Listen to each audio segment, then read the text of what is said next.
afternoon. Thank you, and I'll hand over to the officers. Thank you. Thank you. Who wants to come in? Paul, please.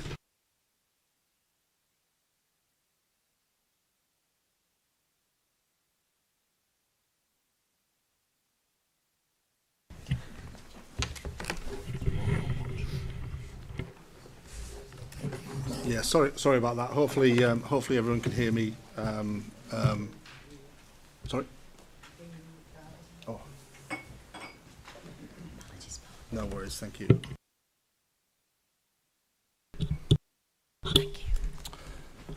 Yeah, I was Paul Money, Chief Officer, Safer Stronger Communities. I was going to say that Councillor Carnes covered everything, but it feels like I should say something more in addition, in lieu of the comms issue there. And there is quite a lot to say about the work that we've been undertaking in terms of the Stronger Leeds strategy and our work collectively.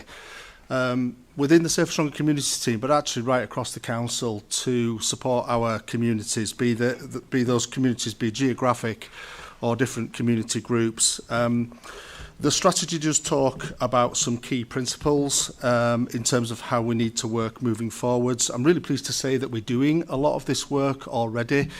And I have to mention the contribution that elected members have and do play in terms of this particular issue.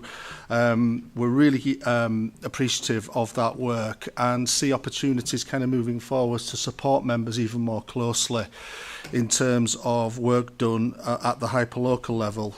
We also see some opportunities to work with our community committees in a structured way to ensure that we have got the appropriate arrangements in place across the city, recognising lots of different issues playing out in lots of different places.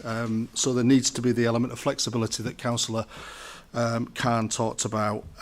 The iterative process we've been through over the months in which this strategy has been developed has included a tremendous amount of consultation and engagement, and we believe we have captured the consensus from different groups that we have engaged and also reflected the current state of issues in Leeds from a community cohesion point of view, recognising the geopolitical issues that are impacting on us locally as well as those more closer to home.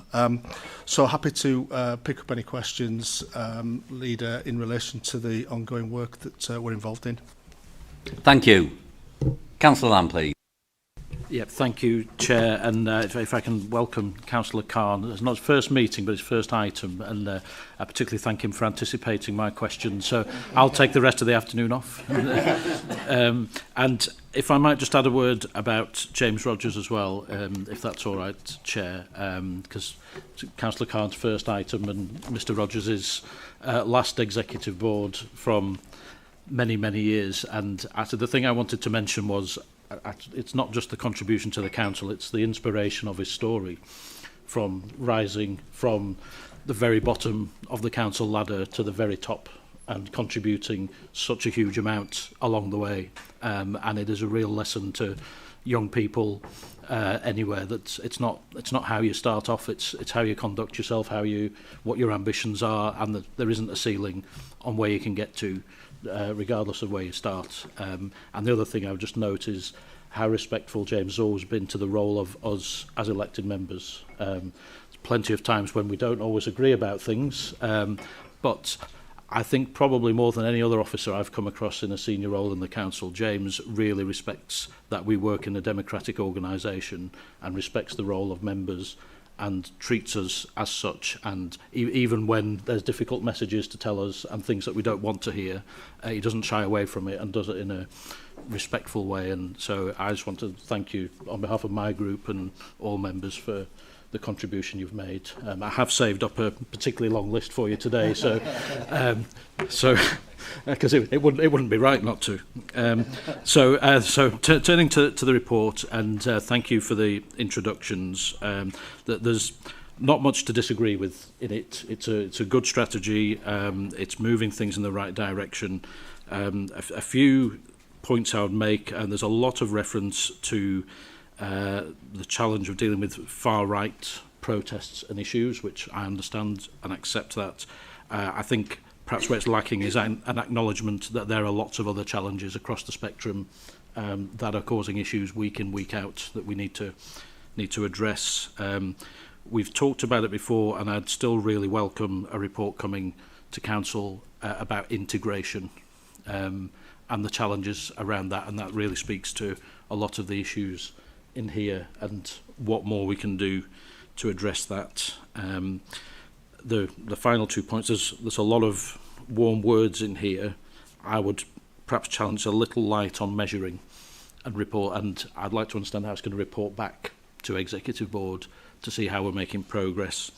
And the final thing would be around community safety funding, which we now know is going to be frozen for this year, and all the indications are it's going to be frozen in future years, and that's a real terms cut year on year. And I have a real concern that the important work those community safety partnerships do, particularly for us in Leeds, where I would say ours is particularly strong, is threatened by that financial position.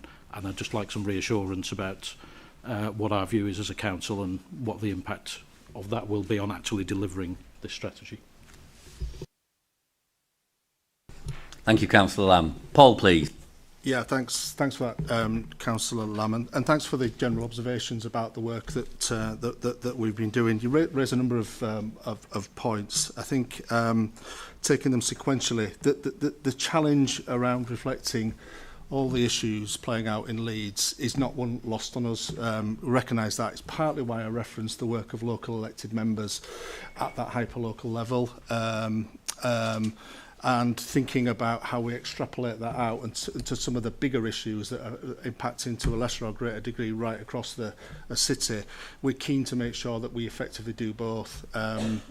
We have managed to secure some additional officer support onto this agenda that we think we can leverage in terms of support directly to members. Most directly, I think, through the community committee structures and the champions, but there's an arrangement that we feel we can bolt into there and add some value to that work. And there's additional resource that we can also use in terms of some of our external engagement work more broadly.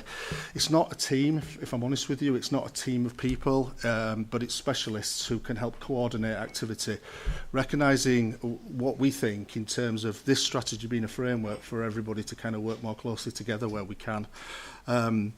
But you do raise an interesting point about a myriad of issues locally and more broadly across the city, which we think we can address and support colleagues with and members with. In terms of the reporting arrangements, there's a number of things that I think we've sought to put in place.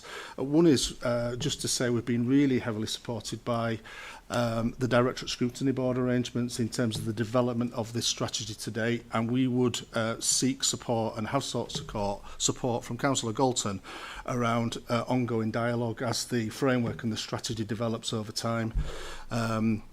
We also anticipate reporting in regularly to the statutory community safety arrangements that are in place in terms of the Safer Leeds Executive, and would imagine as well that there would be at least an annual kind of update to Executive Board. The devil in the details yet to be worked out, but we think we should and could do that, and we do that around our wider community safety agendas anyway.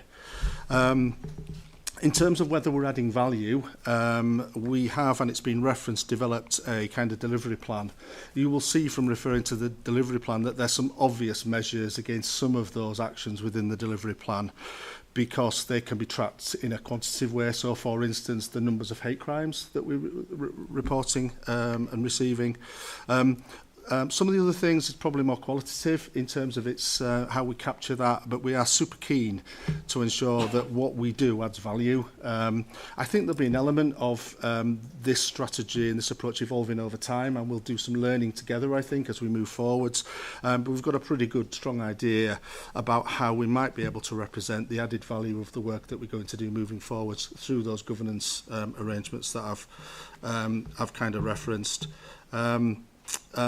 Just to say as well that we've been doing some work at a West Yorkshire level with the Mayor's Office around their rolling 12-month survey data, and we've been able to have a conversation whereby some additional questions have been put into that survey. So on a monthly basis, residents in Leeds are being engaged around a range of things, but there are some specific questions about cohesion, so we should be able to track perceptions as well as the reality of what's happening, just in terms of how people are feeling over time in a statistically significant way, bearing in mind the nature of that particular survey. I'm not sure if I've covered everything that you asked there. The community safety funding. Safe for me to say that the support that we have had around our community safety arrangements, supported by a number of executive members over recent years, has, I think, been really consistent and really appreciated. Yes, it's a challenging financial environment for us. We are a service that receives support from grants as well as core budget, but my assessment of the situation going into this forthcoming year is we can continue to deliver the services that we are, and we have managed to secure some additional resources, as I've said, on this particular initiative today. So I am as confident as I can be as Chief Officer that we can continue to support our local communities in the way that we are doing now, and seek to increase the effectiveness of our partnership working. Thank you. Are there any more comments on this paper, please? I don't see anybody, so I'm going to turn to recommendations on page 25 and 26, and I take it everybody is happy with those recommendations. That's great, thank you, and we'll move on to Councillor Rafiq and item 7, please. Thank you. Thank you, Leader. Before I introduce the paper, I think it would be remiss of me not to thank and mention James. I think your calm and measured approach will be missed, so all the best. So going back to the paper outlines development work being undertaken across Leeds to our green spaces to improve and introduce new recreational facilities, as well as proposed schemes at the very popular Golden Acre Park, or widely known as tea rooms. The council has also secured a commercial agreement with AAG to deliver a round-day festival starting in 2026, and this will comprise of up to 6 concerts with major headline acts, each with a capacity of up to 70,000 people over a 2-week period, with the council securing a fee for each concert.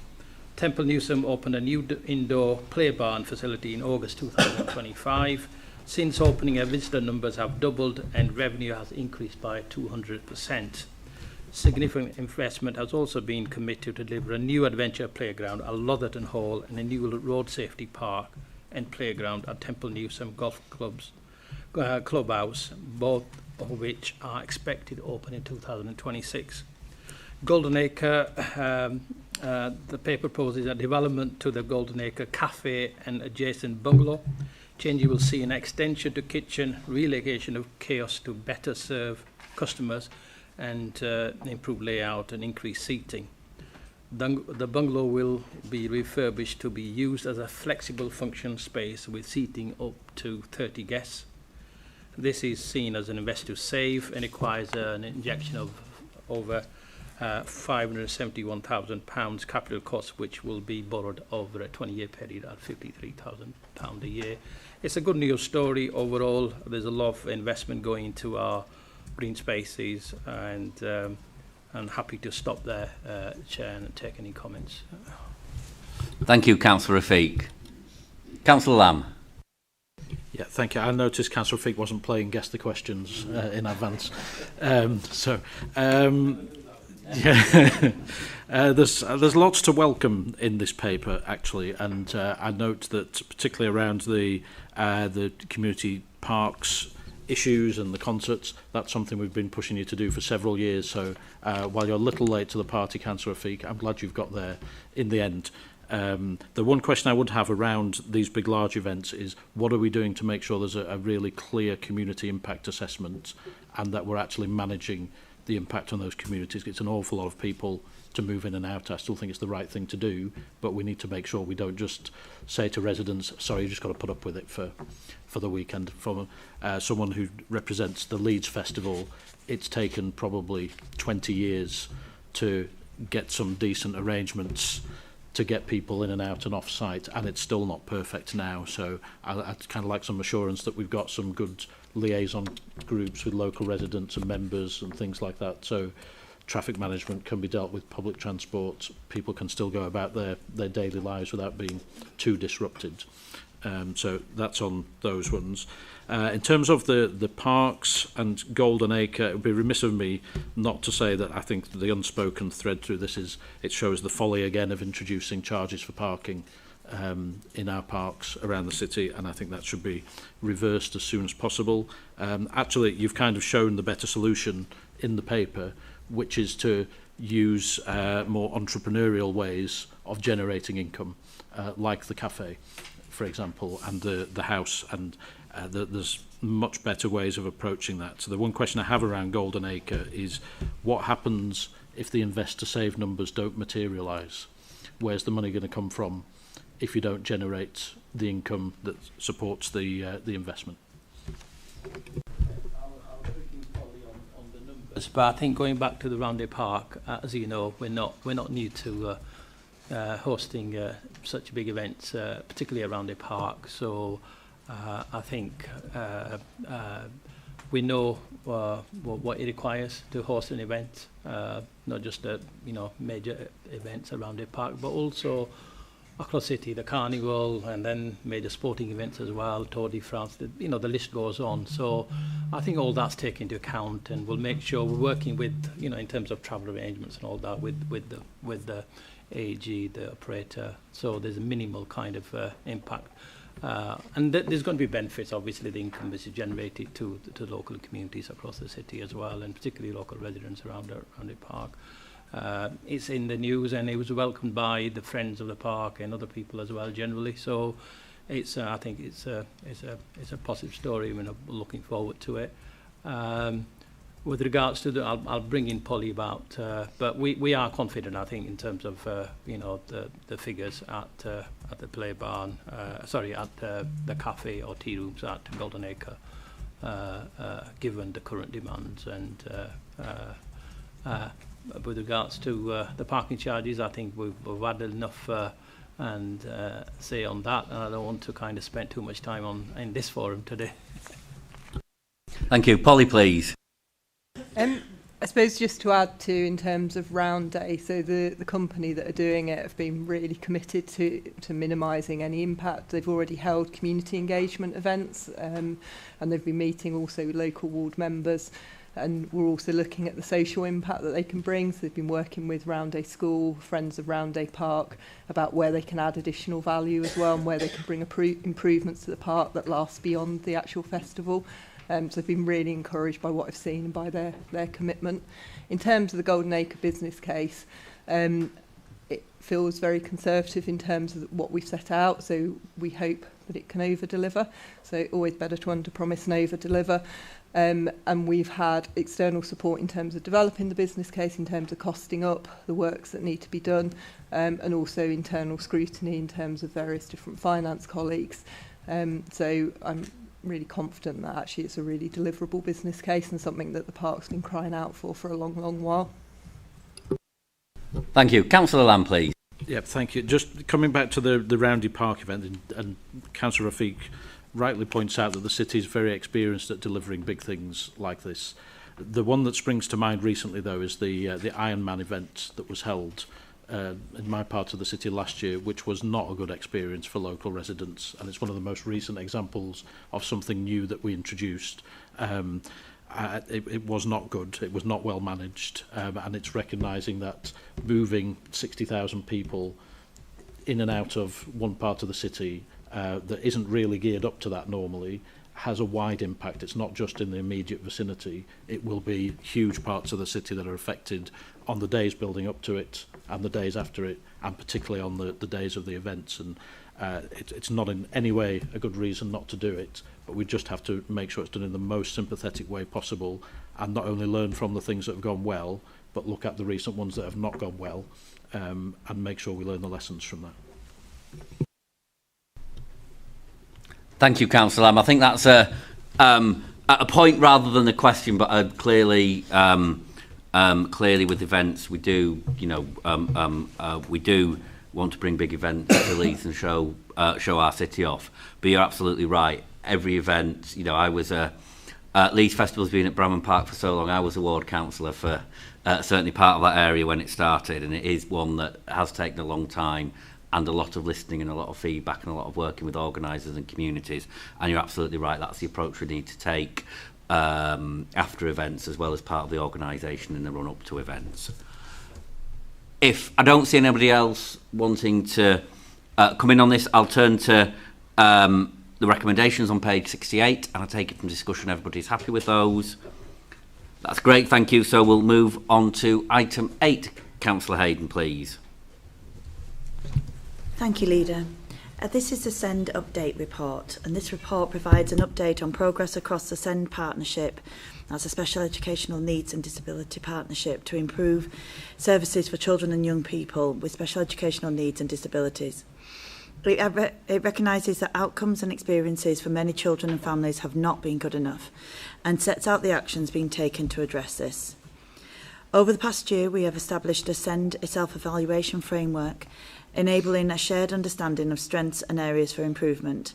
This has informed the development of a comprehensive SEND partnership improvement plan and the strengthening of governance arrangements to oversee this work.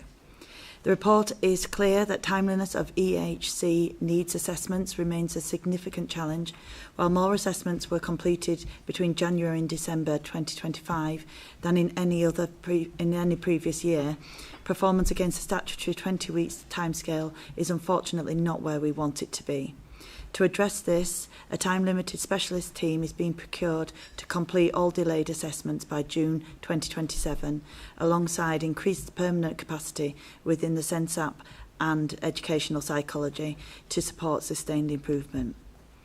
Governance has been strengthened through the SEND and AP Partnership Board, and it is proposed that this is formalised as a SEND and AP Partnership Improvement Board with an independent chair.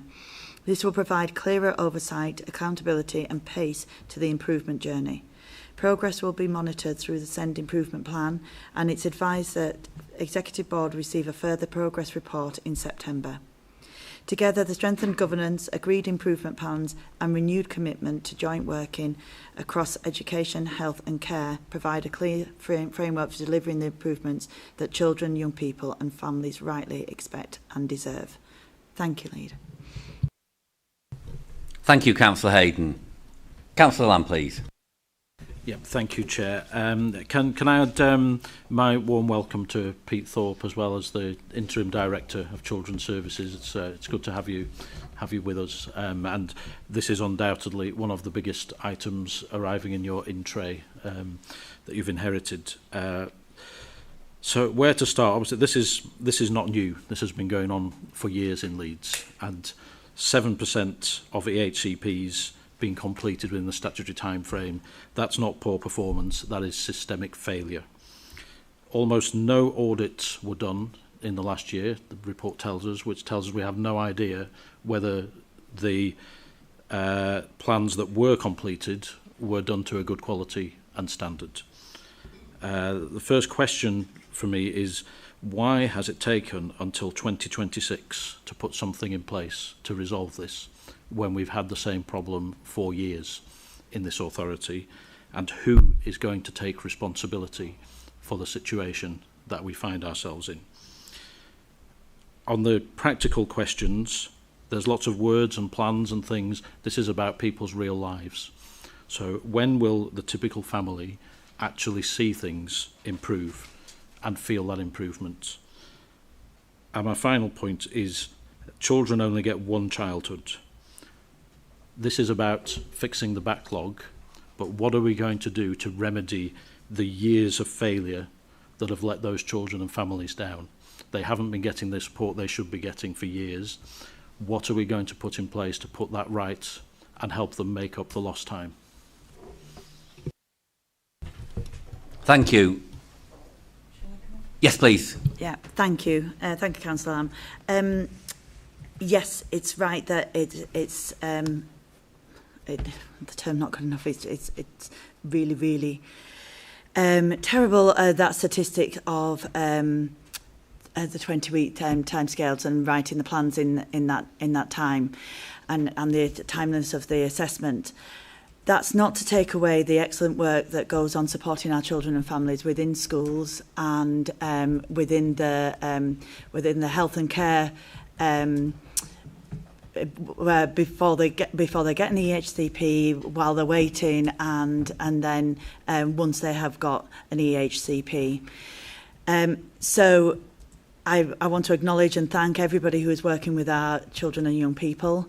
They are not getting the support in terms of getting a timely assessment and therefore a plan which is, we are trying to address. We have, and I am determined to, by, as I said, June 2027, the backlog will be gone, and people that are applying for EHCPs in that meantime will see an improvement in the timeliness. Alongside that, we are working with schools, with our colleagues in health, to make sure that children and their families are getting the support and their needs addressed, regardless or not of whether they have an EHCP, and because there will be many children who will be being determined whether they need to go for an EHCP, and those children with identified SEND needs need that support. And I would like to thank everybody who is working in schools and in health to support that. So, in terms of answering your question, when will families feel the improvement? I would say by this time next year, there will be a marked improvement in the way that people feel about the system, about the communication, about the numbers being done in a timely manner, and the way that the backlog has gone, with to be all being gone by June 2027.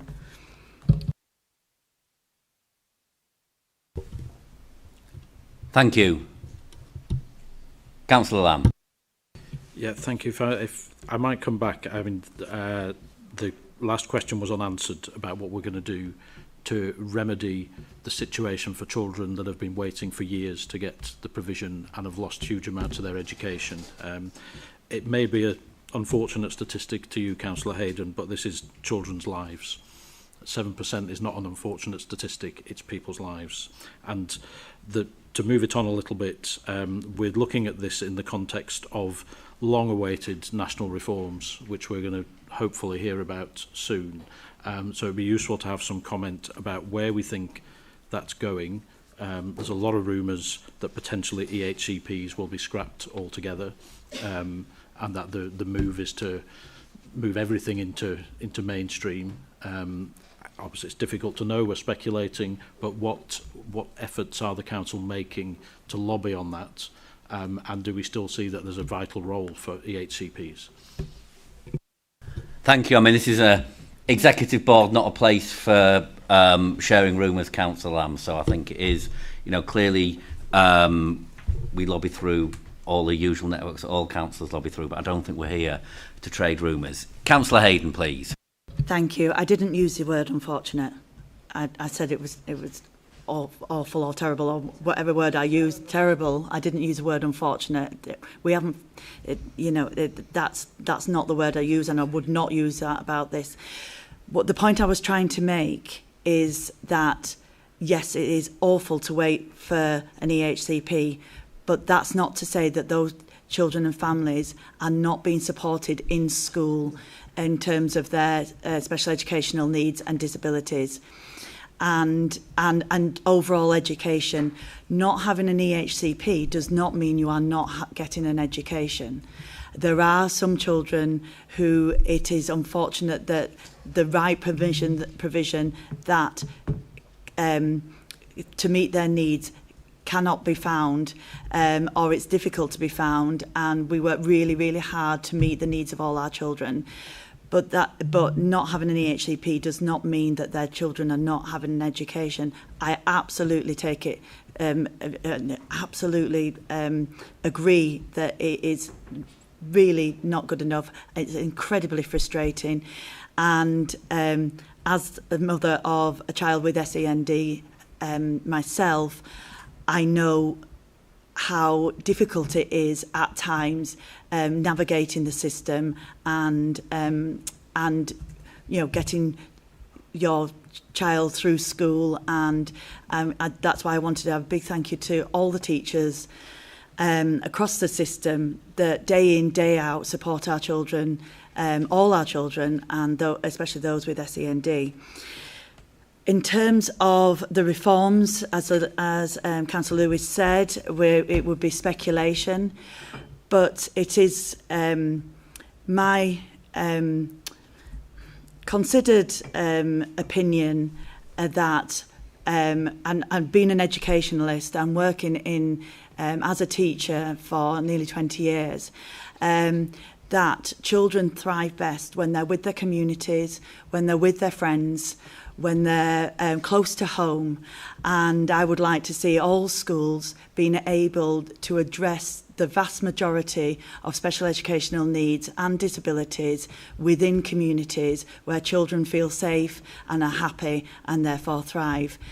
That's not to say that some children need that specialist provision, but I think if you ask most children and their parents and carers, they would want to be with their mates in school, close to home, and that's my vision and dream for all our young people. Thank you. Thank you. Pete, do you want to come in, please? Thank you, Chair. Just to respond to Councillor Lamb's question on pace, which I think was around pace of change. The plans have been written in a way which are deliberately ambitious on pace. I do want to say that the milestones are quite deliberate, so that the system, which are not just the council, but the council and its partners across education, health, and of course, importantly, the parent voice in the new arrangements, can hold the system to account. So that's quite deliberate. In seeking the independent chair, just to give an update on that, we are having live conversations with the Local Government Association and also with the Department for Education to ensure that we can move speedily towards the independent chair with a sufficient gravitas for Leeds. So to provide that assurance that we are on with it. And then the strengthening of the governance will support that pace of change. However, I would say that the milestones have been written with a degree of realism. So there will be, as you've quite rightly said, the backlog of the old system whilst engaging with a new system, which we need to navigate that as well. Thank you. Councillor Lamb, please. Thank you. So 2 last quick points. Why is it so much worse in Leeds than in other comparable authorities? The next nearest similar councils are delivering 30 to 40% within the statutory time frame, which is still nowhere near good enough, but we're at 7%. Why is it so much more of a battle for parents and families in Leeds to get what they should be getting? And nobody has answered the question, who is taking responsibility for the situation we find ourselves in? Thank you, Councillor Lamb. Pete, would you like to make a start, please? Thank you, Chair. Within the plan, you'll see there are quite a few references to increasing capacity. So it is a challenged workforce nationally, particularly across education psychologists. We are in a very competitive world there, and much of the requirements for the pace of change will be linked to increasing the workforce. So in terms of if you were looking for a single factor to hone in on, and that's the one I would pick. I don't know if my colleagues want to come in on that. Marion, please. Thank you. In addition to, sorry, I'll just bring this a bit closer. In addition to educational psychologists, there's also the bit around making sure that we have the right staff who are able to take that educational psychology assessment and advice, as well as the advice from all of the other agencies, because we also need to have information in from social care and health colleagues, and make sure that that advice is then turned into a completed assessment to enable us to make a decision as to whether or not we issue a plan. So we're not just looking at council-based staff, but we also need to make sure that our health sector is able to be supported to have the right professionals in place. And we know, again, nationally there are it's a stretched workforce within the health sector, and that as well contributes to the situation that we find ourselves within in Leeds. Thank you. Councillor Hayden, please. Thank you. I am the exec member for Children and Families, and I take responsibility for everything that goes on within the Directorate. Thank you. Any more questions or comments on this report, please? I don't see any, so I'm going to turn to the recommendations on page 81 and 82. And is everybody happy with those recommendations? That's great. I'll take those as agreed, and we will report back in September. Okay, we'll move on to item 9, please, Councillor Hayden. Thank you very much. This is the determination of school admission arrangements for the year 2027-2028. This report asks the Executive Board to determine the admission arrangements for Leeds community and voluntary controlled schools for 2027 and 2028, as required for the Schools Admissions Code. As the admissions authority for these 89 schools, the Council must set the policy each year to ensure that places are allocated fairly, transparently and in line with statutory requirements. The main changes proposed for 2027 and 28 are reductions in the published admission number at 3 schools: Allerton Church of England Primary School, Asquith Primary School and Lawnswood School. These reflect the continued fall in birth rates across the city and the lower demand for places in these localities. The reductions have been subject to statutory consultation. They are supported by the governing bodies of the schools concerned, and they will help schools plan their budgets more sustainably in the context of smaller cohorts. Overall, the arrangements ensure that Leeds continues to provide a fair, consistent and legally compliant admissions process for families across the city. Thank you. Thank you. Councillor Lamb. Okay. I don't see anybody else wanting to comment on this report, so we will move to the recommendations on page 105, and I take it everybody's happy with these recommendations. Thank you, and we'll move on to item 10, please, Councillor Hayden. Thank you. This is the annual fostering report 24-25. So this report provides our annual overview of the fostering services in Leeds, including Foster for Leeds and our kinship fostering service, which together support around 800 fostering placements and a further 400 children living with kinship or connected carers. As a city, we remain ambitious for all our children looked after to grow up in a family environment wherever possible. The work of our foster carers and kinship carers is absolutely central to achieving that ambition. The report sets out the progress made during 24-25, including our work to increase the number of mainstream foster carers, strengthen support for kinship carers, expand the Mockingbird model, and develop specialist schemes such as reconnections. These developments are not only improving outcomes for children, but also strengthening our overall sufficiency position and reducing reliance on external placements. The government's announcement last week on fostering recruitment is welcome. National attention on this issue is overdue, and we hope it will encourage more people to consider fostering. Here in Leeds, we take an inclusive and a proactive approach to recruitment. There are no barriers to starting a conversation with us. We offer a wide range of fostering roles to suit different circumstances, and we work closely with partners across the city to reach a diverse range of potential carers. The report also highlights the importance of our support offer. Leeds foster carers receive excellent training and dedicated supervising social worker, access to the largest Mockingbird programme in the world, and the country. Sorry, I've gone like global there, haven't I? Next step. Therapeutic support, enrichment opportunities and strong community network. This was recognised in our recent Ofsted inspection, which praised the exceptional standard of care provided by our foster carers.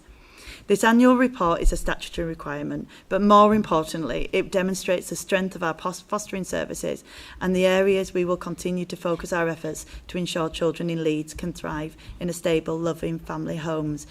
I just want to say an enormous thank you to all our foster carers, to our kinship carers, connected carers, anybody who provides short breaks or respite, holidays, and the whole team, our incredible team of for Fostering for Leeds and the Kinship Fostering Service as well, but everybody connected, our health colleagues, just everybody. It's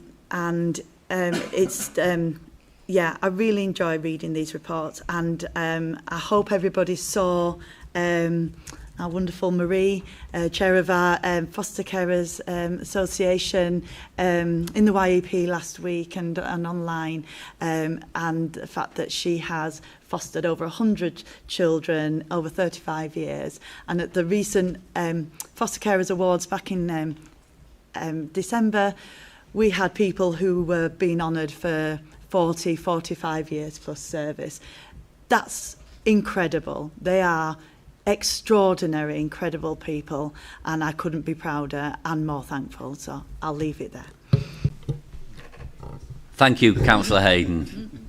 I think this is, for a statutory report, this is one that always, there's always a lot of joy in the report, and like you say, we've got some amazing foster carers in the city.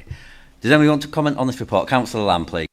Yeah, thank you, Chair. Thank you for the introduction, and if I can add my thanks to everybody who fosters in Leeds and globally, Councillor Hayden.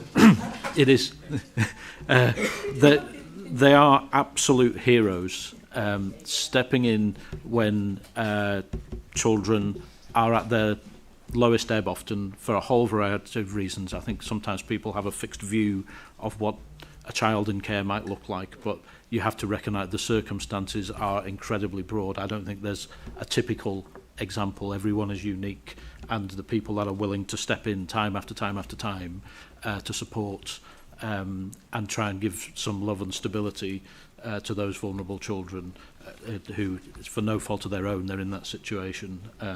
It is an incredible thing to do, and we need more of them. And there's lots of welcome things in the report, and you referenced lots of them in the introduction, Councillor Hayden. I'm sure it won't be surprised the bits that I'm going to go to, which you didn't address, is that we've had a net reduction in foster carers, which is concerning and a problem. There's a double whammy that more often than not, with an odd exceptional circumstance, the best thing for a child in that situation is to find a loving family to look after and support them. It's a happy coincidence. That is also significantly the cheapest way for the taxpayer to address it, and that means there's more money to provide support to stop more children needing to be looked after in the first place, and there's a real cycle in that. So it would be remiss of me not to ask what's behind this decline. It's hugely significant. Some of the reasons are pretty obvious. Obviously, if a kinship carer, their child turns 18, they signed up specifically for a family member, and that's perfectly understandable that they leave. But there are, including the reasons for leaving, there's one that says concerns about practice. So can somebody elaborate on what those concerns are? Thank you. Ben, would you like to come in at this point, please?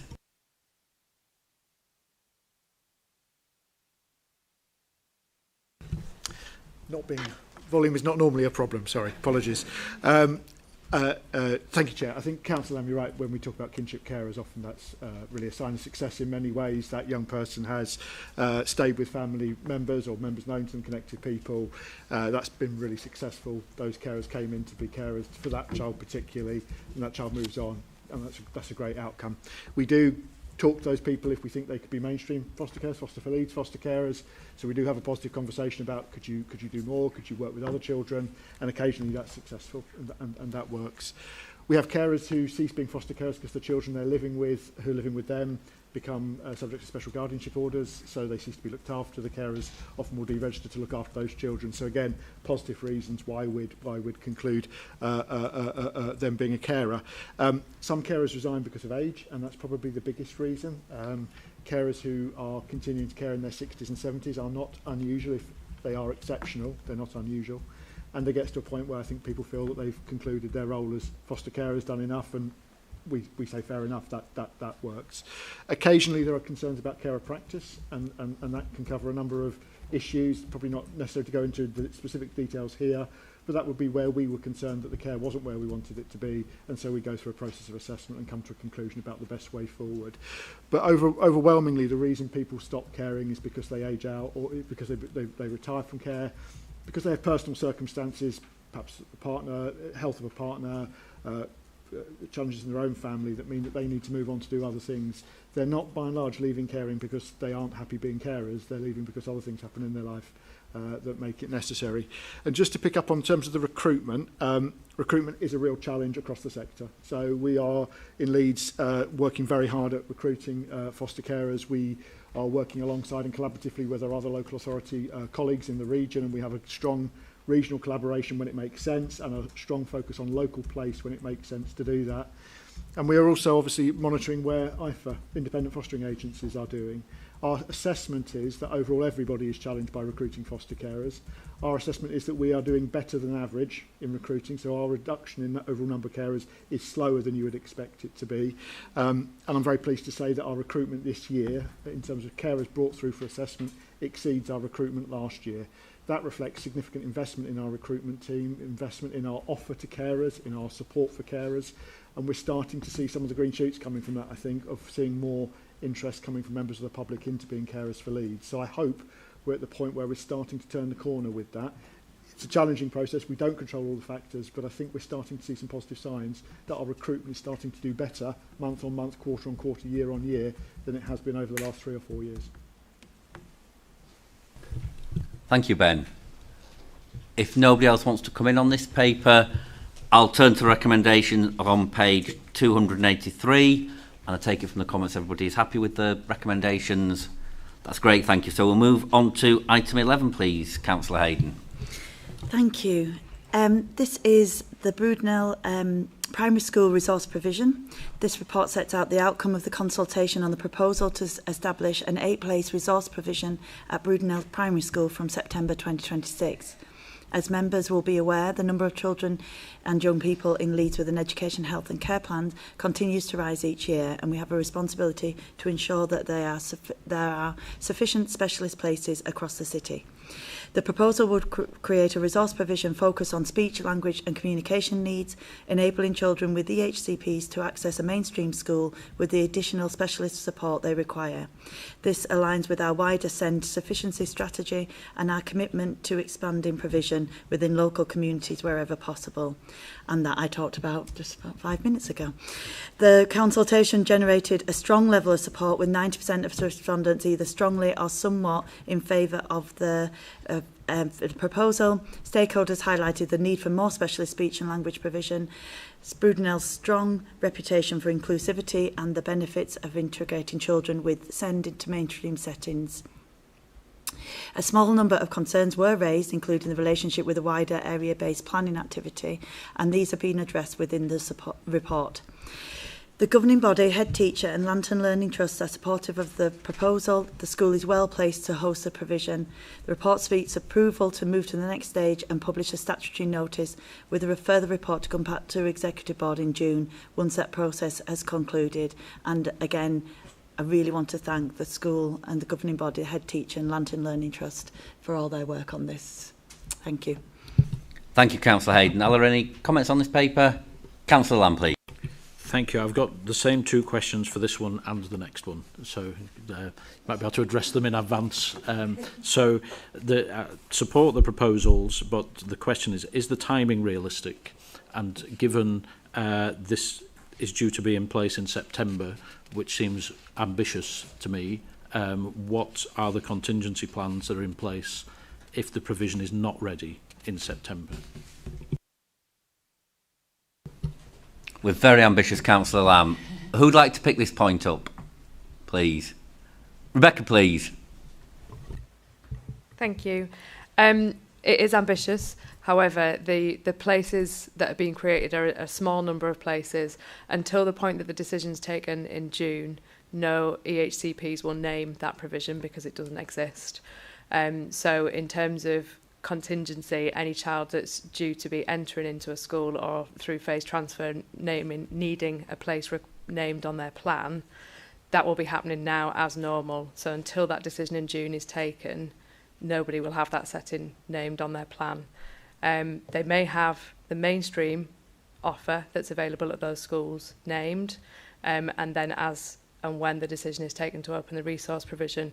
But the number of places that are being created is relatively small, so 8 places at Broodnell, which is obviously in addition to the places that already exist there.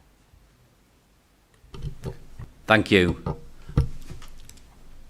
I don't see any more comments on item 11, so I'll turn to the recommendations on page 321, and I take it everybody is happy with those. That's great, thank you. So on to item 12, please. I promise this is my last one. So Cookridge Primary School resource provision. So this report is very similar to the previous item and forms part of the same citywide programme to expand specialist provision for children with speech, language and communication needs. As members, and which we have a statutory duty to ensure that there are sufficient specialist places across Leeds. In this case, the proposal is to establish a resource provision at Cookridge Primary School from September 2026. The provision would initially offer 12 places, increasing to 16, and would enable children with EHCPs to attend a local mainstream school with additional specialist support they require. Cookridge is a good school with strong inclusive practice, and the governing body and Leeds North West Education Partnership Foundation are supportive of the proposal. As with Broodnell, a 4-week consultation has taken place and the response was overwhelmingly positive, with 96% of respondents either strongly or somewhat supporting the proposal. Stakeholders highlighted the need for more specialist speech and language provision, the school's inclusive ethos and the benefits of integrating children with SEND within mainstream settings. A small number of concerns were raised in terms of wider area-based planning again, and the importance of staff training, and these are addressed in the report. The proposal uses existing accommodation and aligns with our wider SEND strategy. Easy for me to say. The report therefore seeks approval to publish a statutory notice with a further report to come back again in the Executive Board in June once that process has concluded. Thank you. Thank you, Councillor Hayden. Councillor Lamb, please. I think my questions have been answered. Excellent. Who says local government isn't efficient? Right. I'm going to turn to the recommendations on page 333. And I take it that everybody is happy with those recommendations. That's great. Thank you, Councillor Hayden. I'm on to Councillor Cooper's papers and item 13, please. Thank you, Leader. And before I move on to my formal items, I'd just like to add some comments to James Rogers, an outstanding officer that we have benefited from in this council. I think a 40-year career is something you should be really proud of, and you're leaving the city and the council in a much better place than when you first came to join us, and a lot of that is in thanks to you and the work that you've done over that time, that you've been in various posts which I won't go into now, and I do hope that I get the opportunity before you leave to go in much more depth about the work that you've done at the council, James. But I particularly wanted to say thank you for the support you've given to me as an exec board member, and I've worked with you as an exec board member since 2015. And the work that we've done together, I'm really proud of, and I couldn't have done it without you either, so thanks, James. I'll move on to my formal items then now. So the first of which is the Financial Health Monitoring Report. This is the month 9, December figures. So the figure that we are forecasting as a general fund overspend is £28.55 million for that figure. That is £10 million less than we previously reported, and that is due to utilisation of some of the reserves that we've had set up for the purpose of mitigating additional pressures identified in the financial year, and also an underspend on the debt budget. And there is a lot more detail provided in the report should members have read it. Ongoing pressures continue, and we've identified those as we go throughout the year.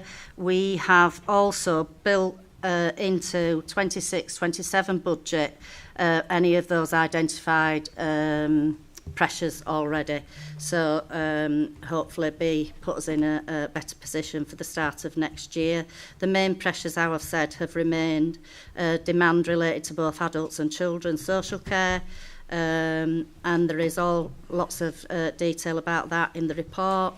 In the light of our current financial position, financial controls have been strengthened and continue within the council to tighten the control of the spend. They include, for example, the expenditure of over £500 to be approved by a cross-council spending panel. I'll leave it there for now, Leader, and I'll take any questions. Thank you. Are there any questions or comments on the report? Councillor Lamb, please. Yeah, thank you. Just briefly, I think it's the first time I've ever sat at this table and not had to talk about a month's increased overspend in children and families. So that's a welcome change in direction, which I hope we can have some assurance that's going to continue and indicates that we're actually in a better place going into the next financial year. I note the improvements in the external residential placements, which is an ongoing issue. It'd be remiss of me not to say we shouldn't forget that we did move the goalposts in the middle of the year, and the starting point was getting down to 77 placements, and we're now at a point where we're celebrating 140. So there's still an awful lot of work to do on that. But it is still positive. Obviously, the big red light on the dashboard this month is adults. So a 10 million change in position. So what's going on? What is it that I appreciate it's around demand, but a big part of our role is to anticipate demand, and we need to understand why we've got it so wrong. And the final bit that would be helpful to get some comment on is where this leaves reserves, because while the official position is reported as 28.55 million overspent, that's because we've already dipped deep into the spare piggy banks, and there's not much left in them. So we've overspent by over 60 million, and it's not leaving a lot left for a rainy day. So it'd be useful to get some update about that. Thank you. Caroline would like to come in, please, and then Victoria. Yes, of course. Thank you, Chair, and thank you, Councillor Lamb. Yes, we have seen a significant increase in demand-related pressures for adults and health. You'll see in the report that we do track our costs around our packages of care and our placements, and that demand data shows the unpredictable nature of demand through a whole 12-month period.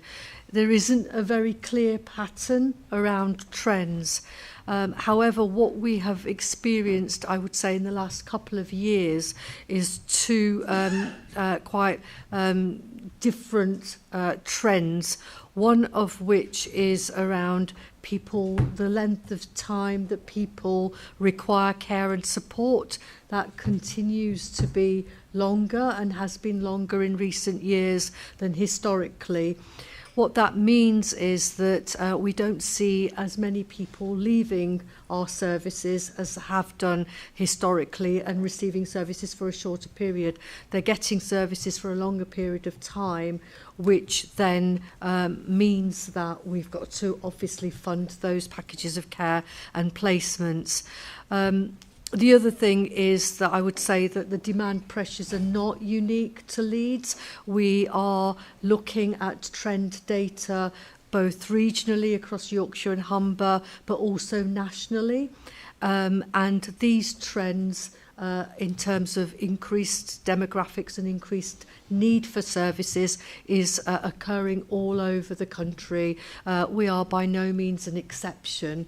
We also do a lot of monitoring through what we call use of resources in the sector. It's produced regularly and routinely by a local government association. That data shows whether we would be an outlier in any areas of our spend, both in terms of unit costs and also numbers of people receiving care and support. And the latest use of resources data again shows that we are absolutely middle ranking when we compare to our peers, our neighbours and at a national level. There is not a single area where we are deemed to be an outlier in the way in which we perform around placements, packages and also costs of those services.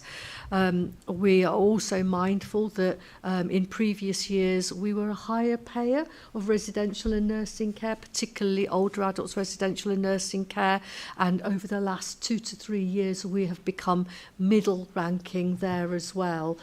So there aren't any obvious disparities in the way in which we are funding care and support in Leeds relative to anywhere else in the country. There are still further pressures. We're seeing changes happening across the NHS around continuing health care for people who are eligible for NHS funding. We know that there's a drive through NHS England to cap and limit the demand that is made of the NHS for continuing healthcare packages. And what that means is more people are refused NHS eligible funding and therefore the local authority has to pick up that cost. Again, this is not unique to Leeds. In fact, other areas have seen that trend happening for some time now, and in Leeds we are beginning to see that pattern.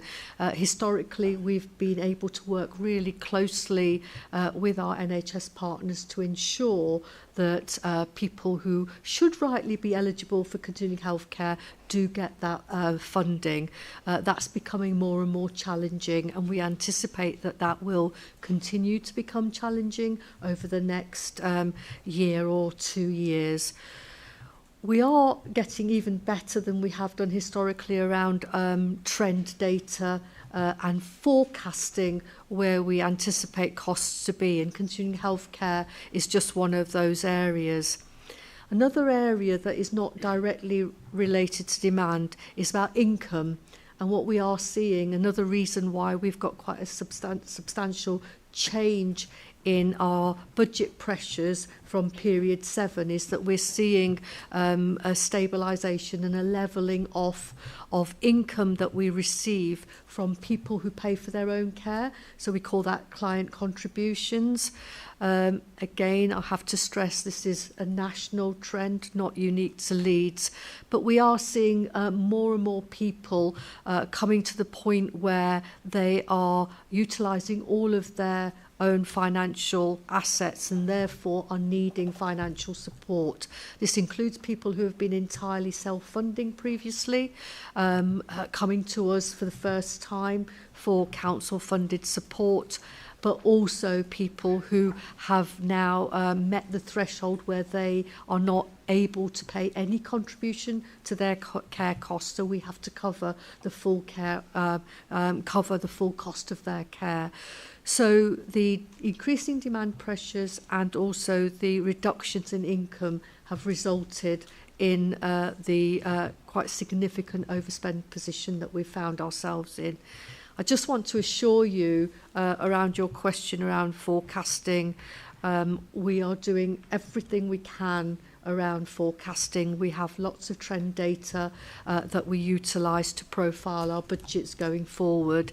And I'm really pleased to say, as you will see in the next report, we are being allocated additional funding, which takes into account the demographic pressures that we are experiencing.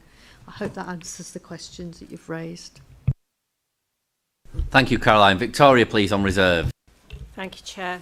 What I would say is that, yes, we have brought some of the reserves into this position. What we're also doing, which Councillor Cooper mentioned previously, was about the spending controls across the council. And we've done some analysis over the number of orders that have been raised over £500, and we have seen a reduction in those number of orders. And the spending panel has also reviewed the ones that have been requested, and that should start to make a difference in the reporting that we'll bring to Executive Board in March, as that flows through to the reporting in the Financial Health Report. We're also expecting a further reduction in the debt budget, and that's because we've reprofiled the capital programme, and also we're doing a review of all the other reserves that are available to bring those into that position.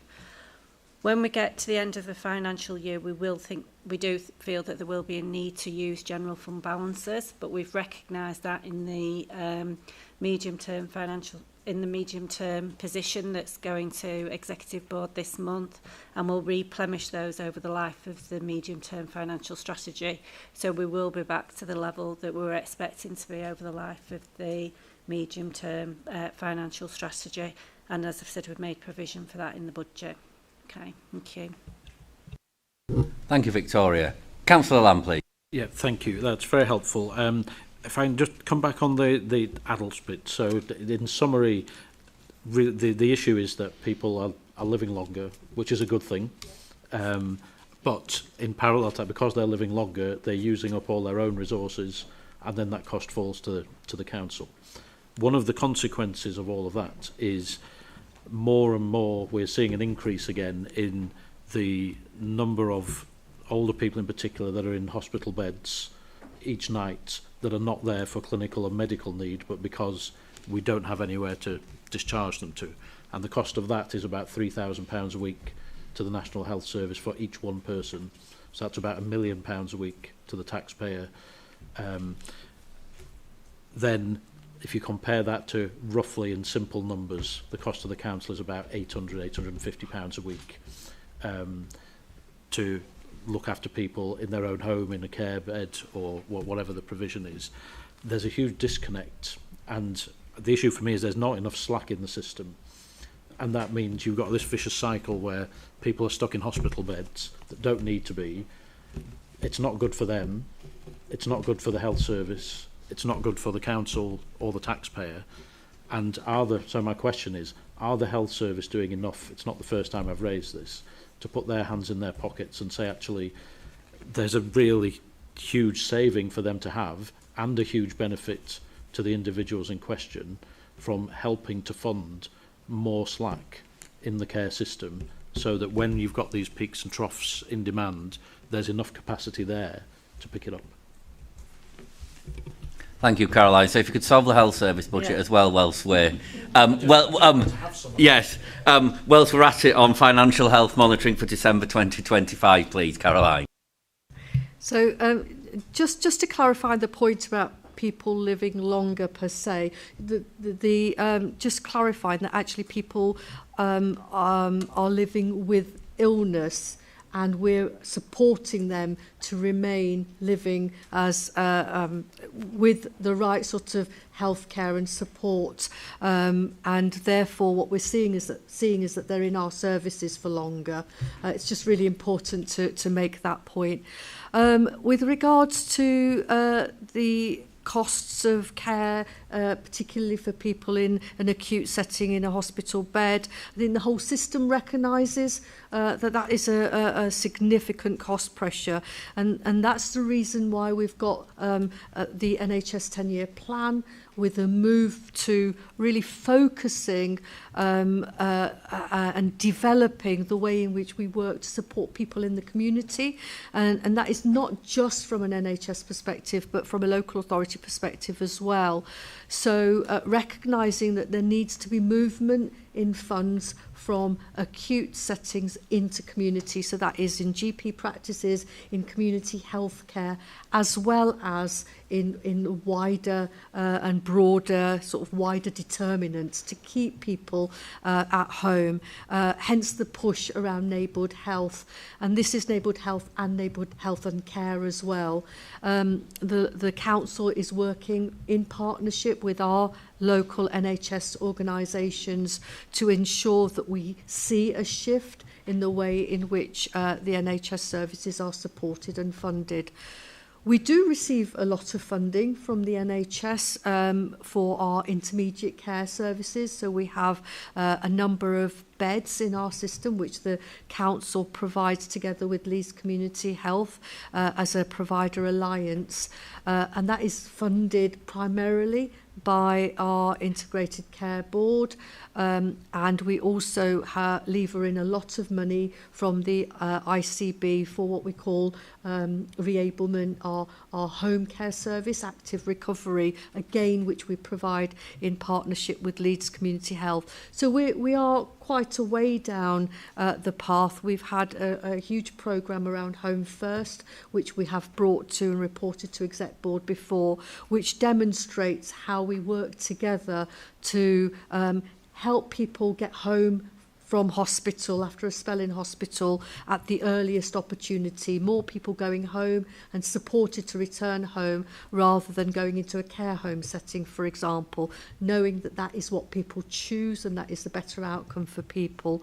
That programme has been really successful in terms of discharge pathway, but there are always going to be pressures, especially around winter. I keep referring to the national picture, and again, you know, we are not unique in Leeds around all the pressure that is being experienced at our local hospital trust. We are working as a system to try and get people out of hospital as quickly as possible, and that includes working with our external care home markets and home care market to make sure that they are readily available to pick up packages and offer placements when they are needed in a timely way. So that interface is broader than between adults, social care and the NHS. It includes our externally provided services, social care as well. Thank you, Caroline.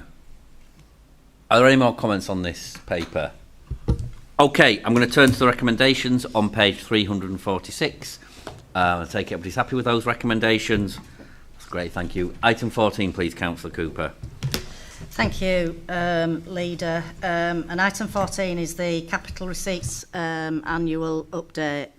It might surprise some exec board members to know that the capital receipt programme's been ongoing for over 35 years now, in competition nearly with James's 40-year span of career, and it's generated £645 million in capital. And it's been a key part of supporting our spending and investment priorities and wider budget position for all of that time. The report goes into the operational estate and how we're considering that, looking through the lens of the locality review, and as we work to right-size the organisation, ensuring we've got services delivered in the right way and from the right locations.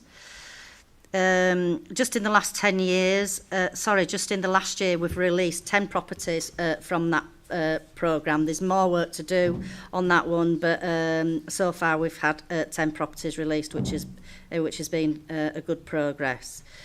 The report also shows the variety of approaches that we've taken to dispose of properties that are declared surplus, so that includes auctions and informal tenders. And the approach is based on each individual property that comes surplus as to how we might find the highest possible capital receipt for it. The report contains the most up-to-date figures, I've got to say, but that's ever-changing, especially at this time of year when we're coming towards the end of the financial year, and a lot of properties are moving through the conveyancing. So there are all the properties proposed for the next 12 months on the capital receipt are included and shown in Table 2 within the report, and also more detailed within the appendices, which we'll be able to discuss on the pink papers later, Chair. Thank you. I'll leave it there for any questions. Thank you. Councillor Lamb, please. Yeah, thank you, Chair. I will just say, for the benefit of the millions of people who are undoubtedly tuning in to this meeting around the world, that the custom and practice on this, and when we get to talk about the revenue budget on item 16, is that we will simply reserve our position, and when it comes to the budget debate in council in a few weeks' time, we'll set out what our priorities are and what we may or may not do differently, and I'll spare everybody this afternoon because we've got plenty to talk about. Look forward to it. Thank you, Councillor Lamb. I'll turn to recommendations on page 393 and 394, and I take it everybody's happy with those recommendations. That's great, so we will move on to item 15, please. Thank you, Leader. Item 15 is the Council Plan for 2026 to 2030.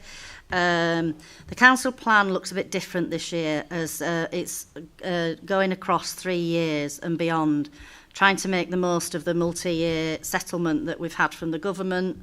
It's got 2 clear purposes. We're trying to ensure financial sustainability through delivering of the 4 cross-council programmes, organisational effectiveness, prevention, locality working and revenue growth. And we are being clear about LCC's contribution and role in delivering the Leeds ambitions. The processes to develop has been extensive, involving officers, members, several sessions with scrutiny and over the recent months. And this version is further strengthened from initial proposals seen in December, with more detail about areas of focus and the difference we expect this to make for the council and residents. The plan is still being evolved in terms of how we will measure in terms of success, but we're aiming to make a difference and make it easier for people to deal with the council. We hope to step in earlier to stop problems growing. We want to work more locally and with others in the neighbourhoods. We want to be clearer about our priorities and how we work, and we also want to grow the economy. I'll leave it there for now. Leader. Thank you, Councillor Cooper. Are there any comments? Councillor Lamb, please. Yes, thank you very much for the introduction. You know how I love these strategies. And yeah, I'm sure everyone, all our residents, when we've been knocking on doors recently, I've lost count of the number of residents that when I knocked on the door and answered, they said, do you know what the council really needs to do? They need to provide a strategic framework structured around 2 complementary areas of focus. In fact, no, I can count. Nobody has said that to me in recent times. I'm being flippant, of course. There are lots of good things in here, but one of the things that stands out to me is that we're proposing to spend millions of pounds over 2 years on consultants to tell us what a lot of us feel we already know, where the council could do better. So why are we doing that? And isn't that an almighty gamble? I'm not sure if I'm allowed to say how many millions it's going to cost, or if we know that. So I won't say it because someone will if it's appropriate. But it's a lot, and I think we must be assuming there's a lot of areas to save money, and a lot of ways to do things differently. If we're ready to spend that many millions, I would volunteer and say, I'll do it for free. And it won't take 2 years to give you the list of what we need to do differently. The final bit, this is called resetting and reshaping.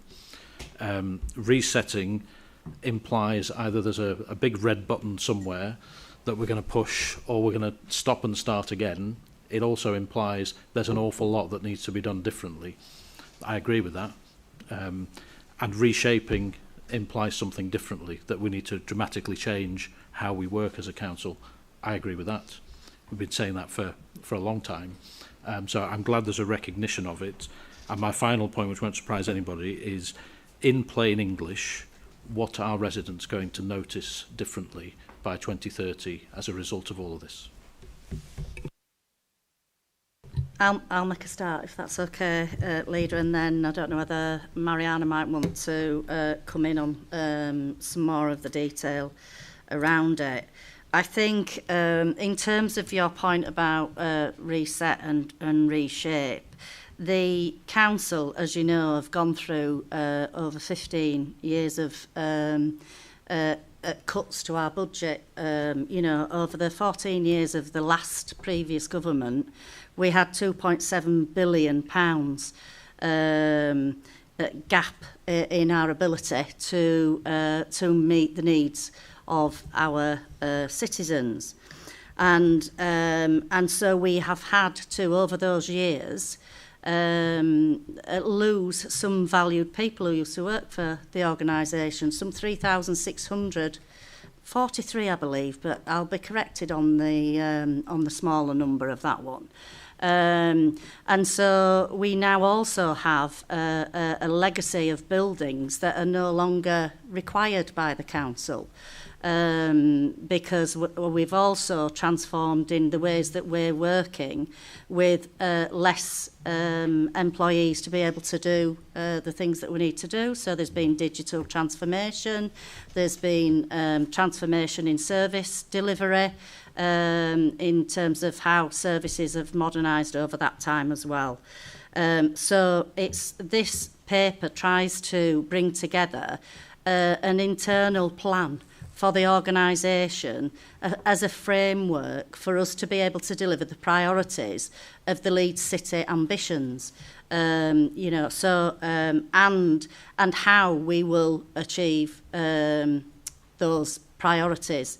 I did set out the 5 different things that hopefully people will notice the difference of when I made the introductory remarks, Councillor Lamb, so I don't intend to repeat those, but this is also a major part of the work for us to go forward to have financial stability in this organisation. And you know, you've been at these meetings for long enough, you know, when I give the monthly update about the position that we're in, and we give the budget action plans going forward for the next year, the things that we are trying to do to bring spending down and change spending habits and behaviour within the council. I mentioned in an earlier report about some of that work, but this is how we will work together cross-council through all the directorates to achieve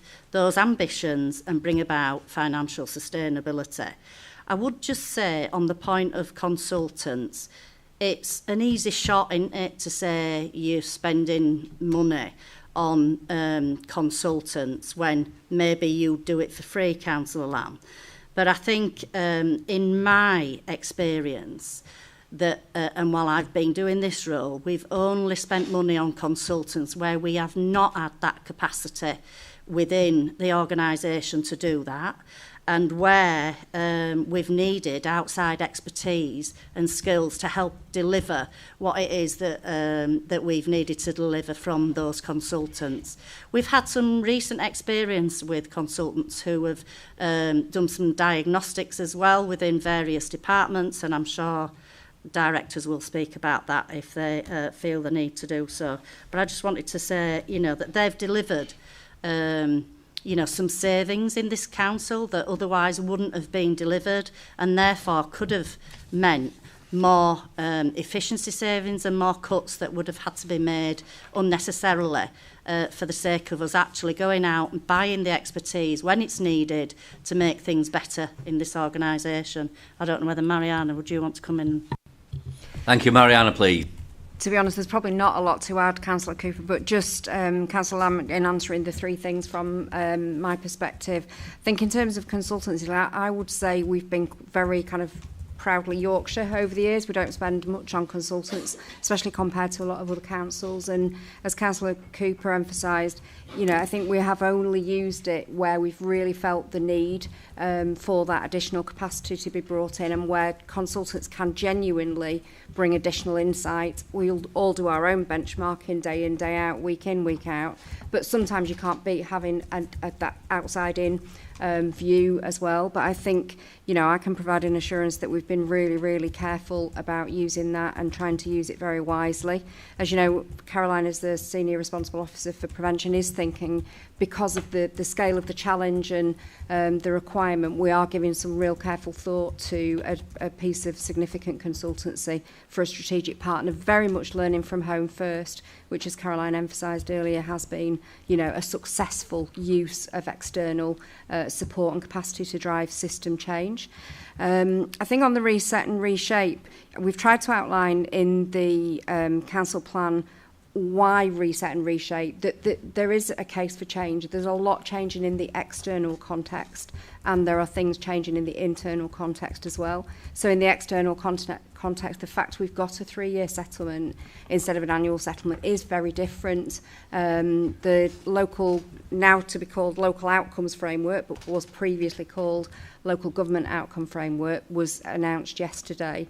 That gives a really clear set of KPIs that councils will be judged on, that covers both the convening role of local authorities and the service delivery role. So I think the reset and reshape language is to say no organisation can ever be complacent if it wants to deliver the best it can do for its residents, and Leeds is absolutely no different to that. We always want to be listening and responding to those that we serve. So it is recognising we need to continually change, both in kind of how we do things in terms of shape, but also our systems, processes, culture needs change as well.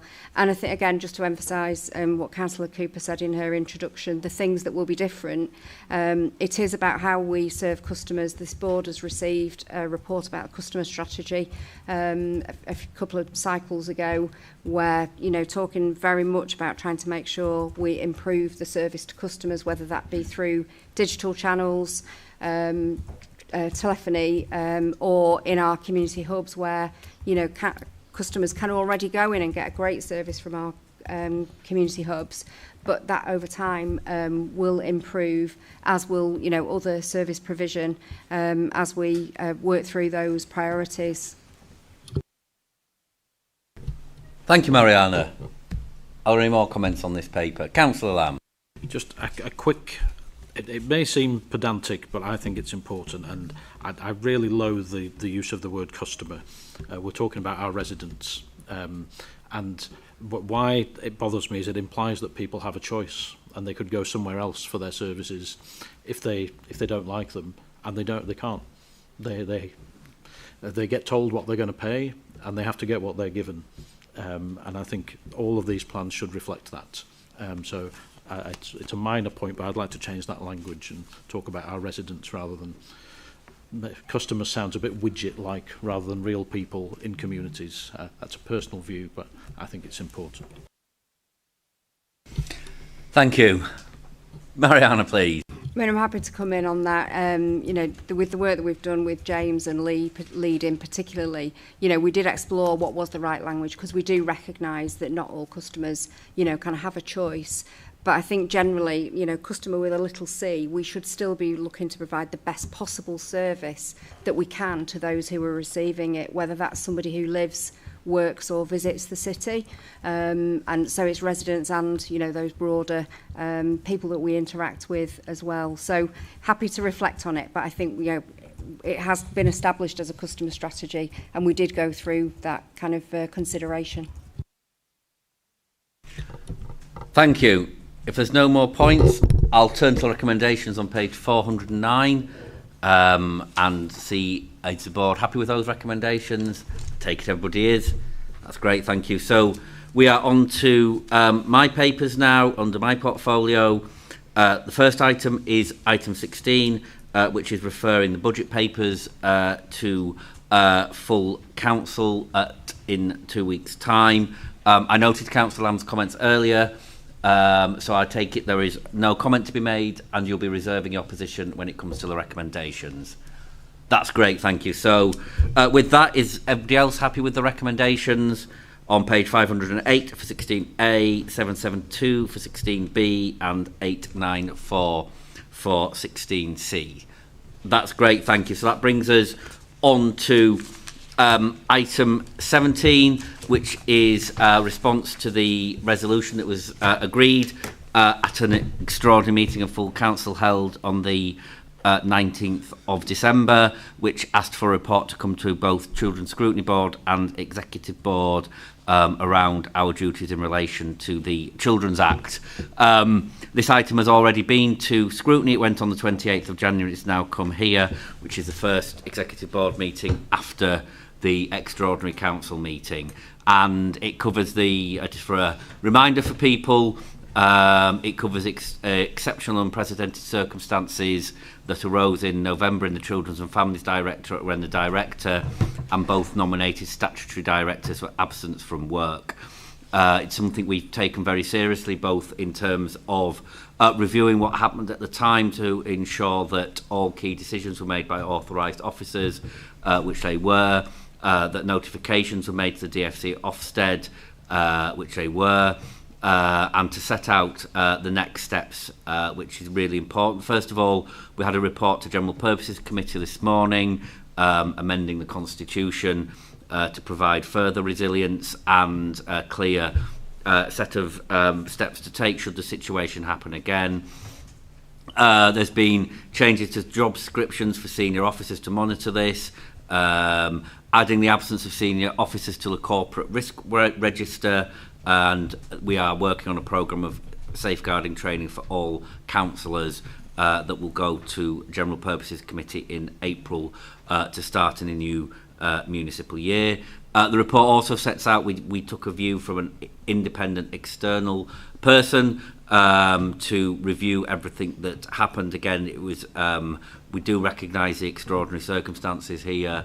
We've taken a lot of work here, but we did want to get an external view on what happened, and that is something that we did. A couple of things I'll just sort of finish in introducing this paper is, first of all, to thank all the staff in Children's and Families who stepped up in a really dedicated way to make sure that all children are kept safe and supported in this city, and to recognise that we believe that all lawful, robust and appropriate safeguarding processes were in place at all times. So that's my introduction to item 17. I'll look to see if there's any comments from the board. Councillor Lamb, please. Yeah, thank you. I welcome that this paper is here at Executive Board. I welcome how seriously the issue has now been taken. The recommendations in the report and those agreed at General Purposes Committee this morning are sensible. I welcome the engagement in advance of that to give all members an opportunity to feed into that process and make suggestions, and that those have been taken on board. This was a very serious issue. Obviously, as you alluded to, we had an extraordinary council meeting. I'm still sad that that was necessary, but it was, unfortunately. At that meeting, a number of members sought to portray me as the villain of the piece for raising this issue. I believe this report vindicates that I was absolutely right to do so. There were repeated suggestions that I knew everything that was going on and didn't do anything, which is just simply false and factually wrong. In fact, one of the things is the day that it became apparent to me that there was a statutory breach in the leadership, I have to accept, because it's what I've been told, entirely by coincidence, was the same day that the council leadership realised that there was a statutory breach. It was 2.5 weeks after it had occurred. I immediately raised that with legal officers and the chief executive at the first possible opportunity. And I want that to be clear on the record. There's a few things that are still not answered in the report. So I've just got 4 quick three quick yes or no questions, and then one that I think there perhaps needs to be a little more recommendation or a little more in the report potentially. So the first question, which is yes or no, is before my intervention on this subject, were elected members explicitly told that there had been a statutory breach in the leadership of children and families?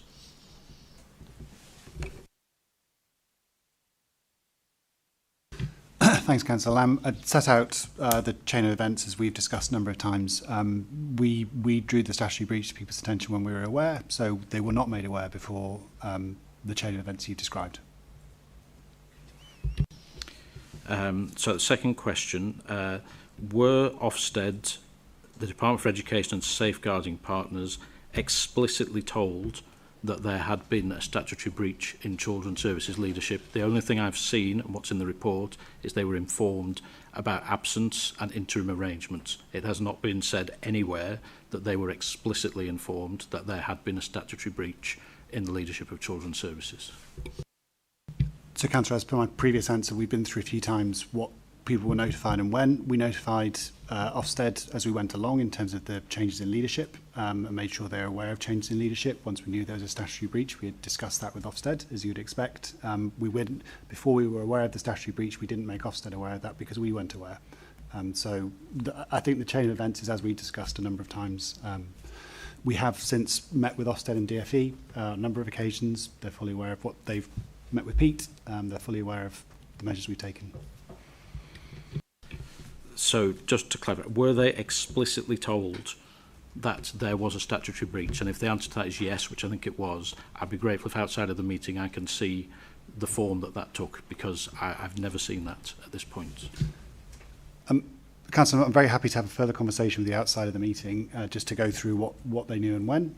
As I say, I think I've shared the communications that have been made, and as I say, once we were aware of a statutory breach, we've ensured others are aware of the statutory breach. Catherine may wish to come in as well. Could I just also just come in at that point, just to make it clear as well that there's not may well be good practice. There's not actually a legal requirement in this situation to inform Ofsted of this situation. So I just want to clarify that for you, Councillor Lamb. Thank you. And Councillor, if I could just add for a second, just the spirit of the conversation we're having today, I really welcome the opportunity to discuss this paper. It does contribute to the sort of council I think we need to be, which is open, honest, willing to learn lessons and discuss those and put remedies in place, which I believe is what we're doing here. If you think we've missed any remedies that we need to put in place, please do say, because there's a really good opportunity to talk about those. Yeah, I welcome that. And the two remedies that I think are missing are there should be an explicit written expectation that if a statutory breach like this occurs, elected members are immediately informed in writing. And the same should be true for partners and statutory bodies like Ofsted and the Department for Education. And I don't think that's been made explicit in the recommendations. But I do hope this is an opportunity to draw a line. I do recognise and thank the officers that stepped up in very difficult circumstances and unprecedented circumstances. This has never been about personalities. It's about governance, it's about transparency, and it's about getting those things in place and reassuring us as members, not as individuals, but because we represent the whole city, that someone is in charge of safeguarding at all times, and we had a period where that wasn't the case. I'm confident with what we've put in place that won't be.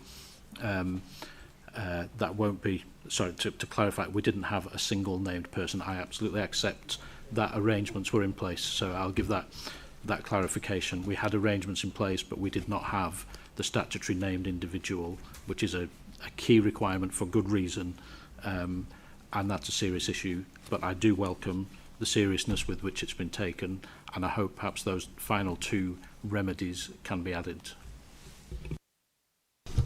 Thank you, Councillor Lamb. And as I said in my introduction, we are not saying that it was a satisfactory situation. We are taking it seriously.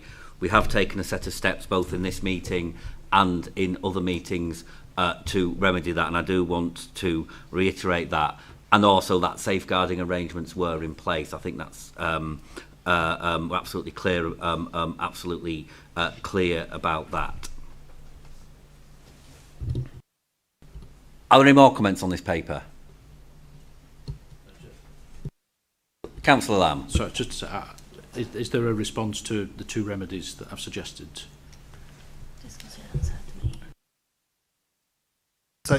So I'm very happy to have a discussion with you outside the meeting, Councillor Lamb. I think we will operate on the principle that we've been trying to operate throughout here, which is to ensure that members are aware of the steps we're taking and the current position as we go along. The key, as Catherine has said, our starting point is always to comply with our statutory obligations, and we'll continue to do that and make sure members are aware of that, and very happy to discuss with you how we can best do that and reflect it.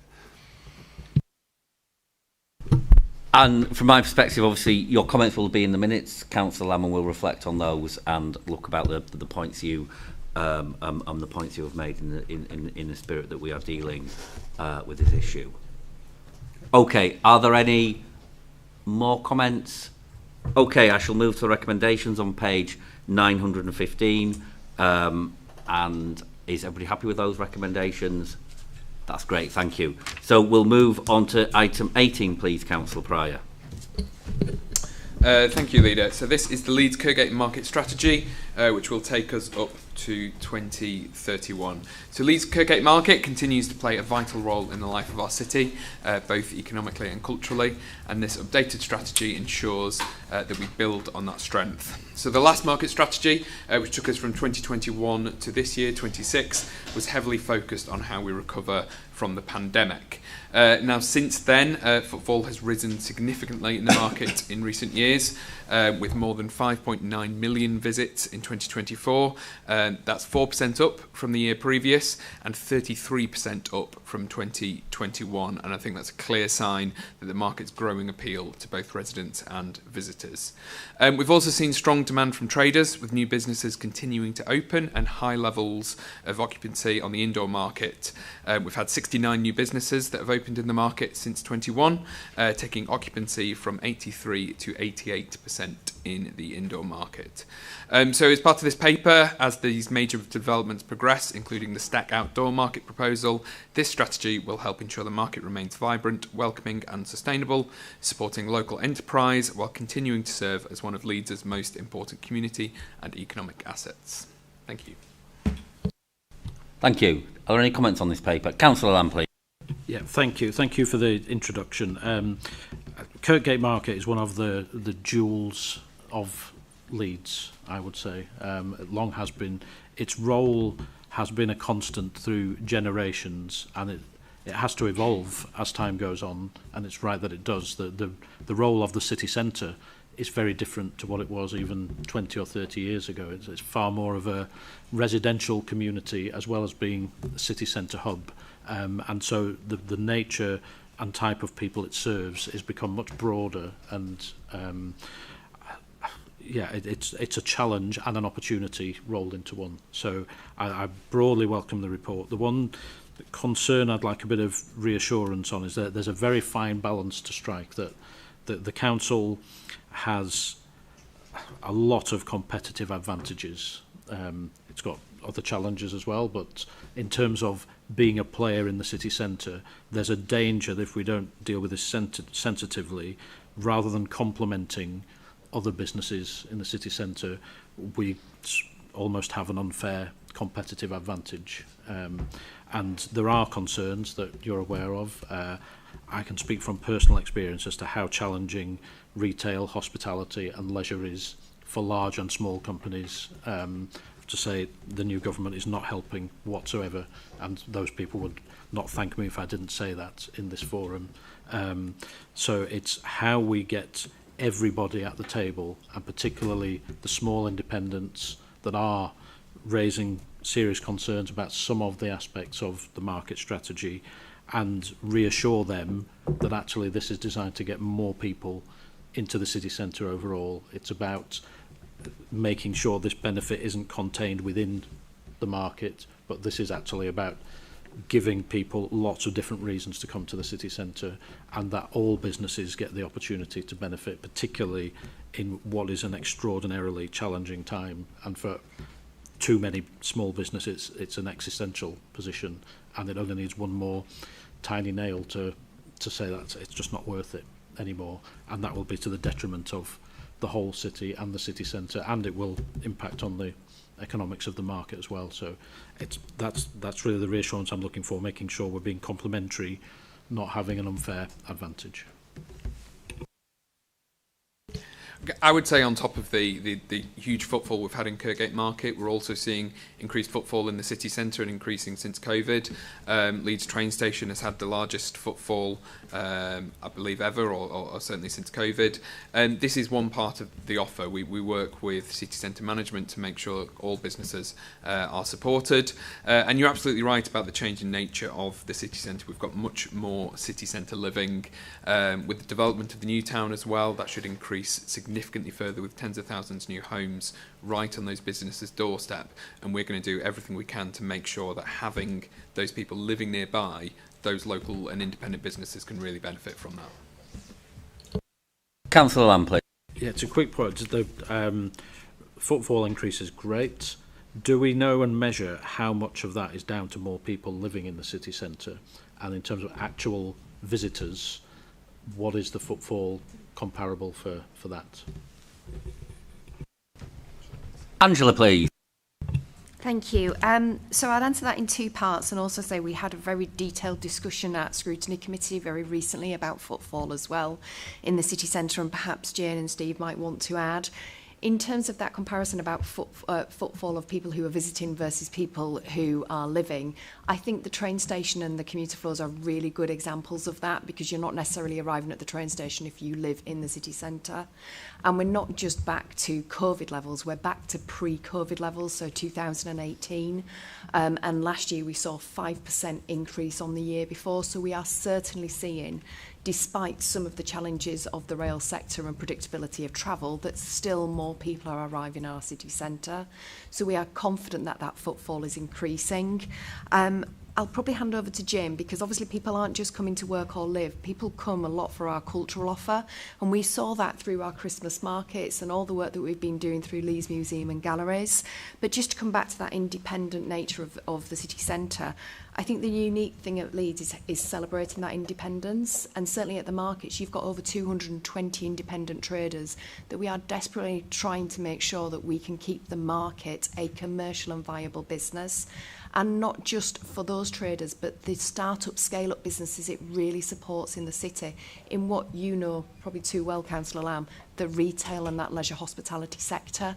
And in addition to the markets, this is about making sure that we're getting footfall throughout the city centre, because it's only beneficial, whilst we track the cameras on Brigitte and the train station, what we really need is that footfall to penetrate right throughout the city centre.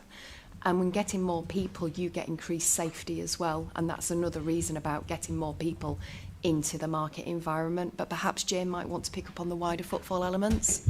I don't know if I will, but I'll try my best.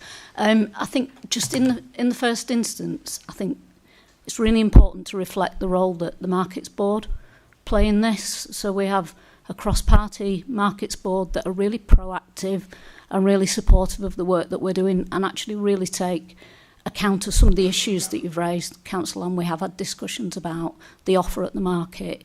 And there's members that sit on that board, and it would be remiss of me not to mention this, with Councillor Anderson, Councillor Pryor, Councillor Gavani, Councillor Ray, Councillor Brooks and others, Councillor Galton. We do a lot of really good work proactively together, but the market strategy refresh that's here actually was started by Councillor Franz Mer, who was chair of the Markets Board when we were starting the work on this. I think it's really important to reflect that we will implement this strategy on the back of that work. I think the other thing to bear in mind is the market isn't just a food and retail offer, it's an event space. It's a place where people come together to eat. It's the most diverse food offer in the city, and it's really reflective of the people that come in to use the market itself. So it should be celebrated for what it delivers within this city, and its interconnectivity with the events programming that we do, with the summer series, our events team, our museums and galleries, which have got over 1 million visitors for the first time last calendar year, which is really impressive. For the first time, over 1 million visitors to those venues. So that whole offer, we work really hard across directorates to make sure that we programme to make sure that there's something for everyone. And a lot of those activities in the market are free. Thank you. Are there more comments in this paper? Okay, I'll turn to recommendations on page 926. And I take it everybody's happy with those recommendations. That's great, thanks. On to item 19, please, Councillor Pryor. Thank you. So this is the Ellen Road 2026 informal planning statement. So the updated Ellen Road planning guidance marks a significant step forward for the city, reflecting the major growth Leeds has experienced since the previous 2007 framework and the substantial investment already underway in the south of the city, including the South Bank, and of course following the planning permission for the new stadium of up to 53,000 seats. This report sets out the enormous potential of the Ellen Road area, alongside the potential major housing development of around 1,500 to 2,000 new homes and a new leisure and workspace provision.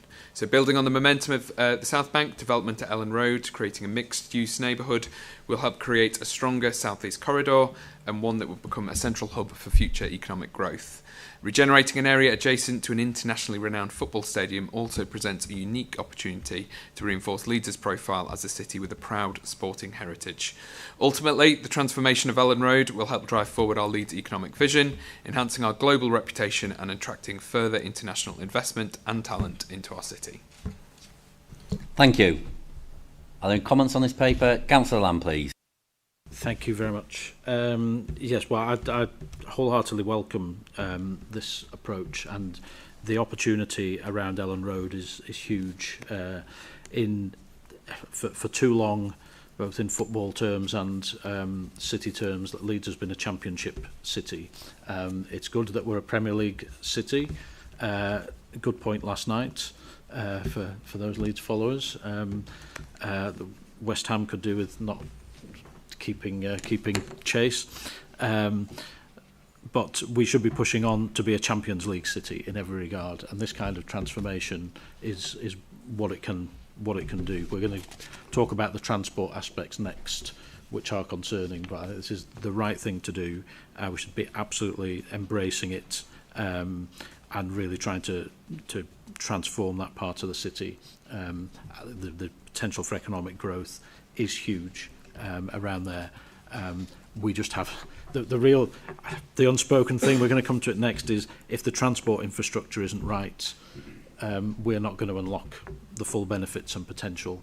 And we also see the ongoing concerns around mass transit do not help this at all. So getting more certainty around that is one of the key things to get this really moving forwards. But welcome this, and then the final point, I think, did we say this will be the last time Mr. Feeney is attending executive board, who our chief planning officer, who's retiring soon, and I'd just like to pay a personal tribute to David for the way that he's led the planning department through extraordinarily difficult times, and done it with typical dignity and grace and composure, and another officer who's incredibly respectful of the role of members. And I get recurring theme, we don't always agree, but we always are able to disagree respectfully, I hope, in both directions, and wish you all the very best in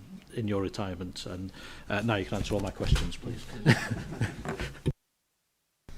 Thank you, Councillor Lamb, and of course we'd all like to say thank you to David for all the work as Chief Planning Officer and before that for the city. I think there were some questions in what Councillor Lamb said, if anybody wants to pick those up. We'll take it as a... there were comments.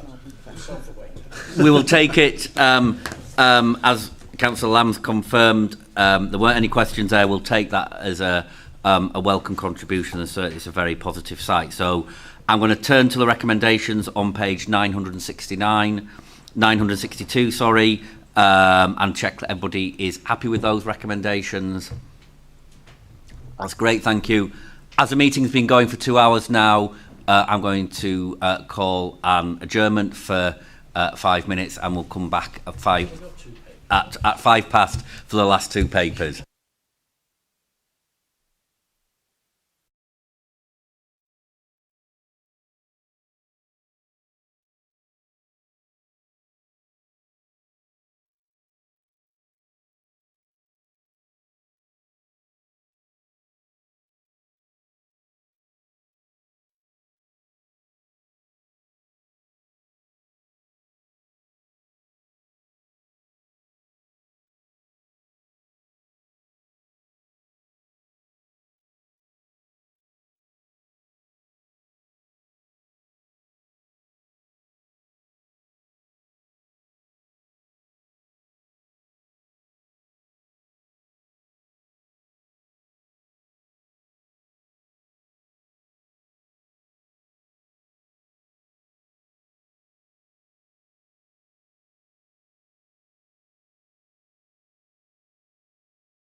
Thank you, everybody, and we're resuming the Executive Board meeting.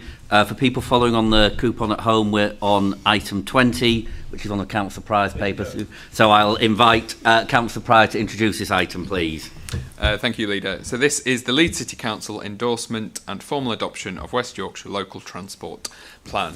So the West Yorkshire Local Transport Plan was last updated in 2017, and with the significant national and regional developments that have taken place since then, it's both timely and essential that the plan is refreshed. Although formal approval of the plan rests with the combined authority, WICA have asked that member councils member councils to signal their support, recognising the shared ambition across our region. This updated plan arrives at a pivotal moment, particularly as work continues on key proposals around both bus franchising and the West Yorkshire Tram. These are two major schemes that will transform how people travel across our city and region, and will further help deliver growth for our city and residents.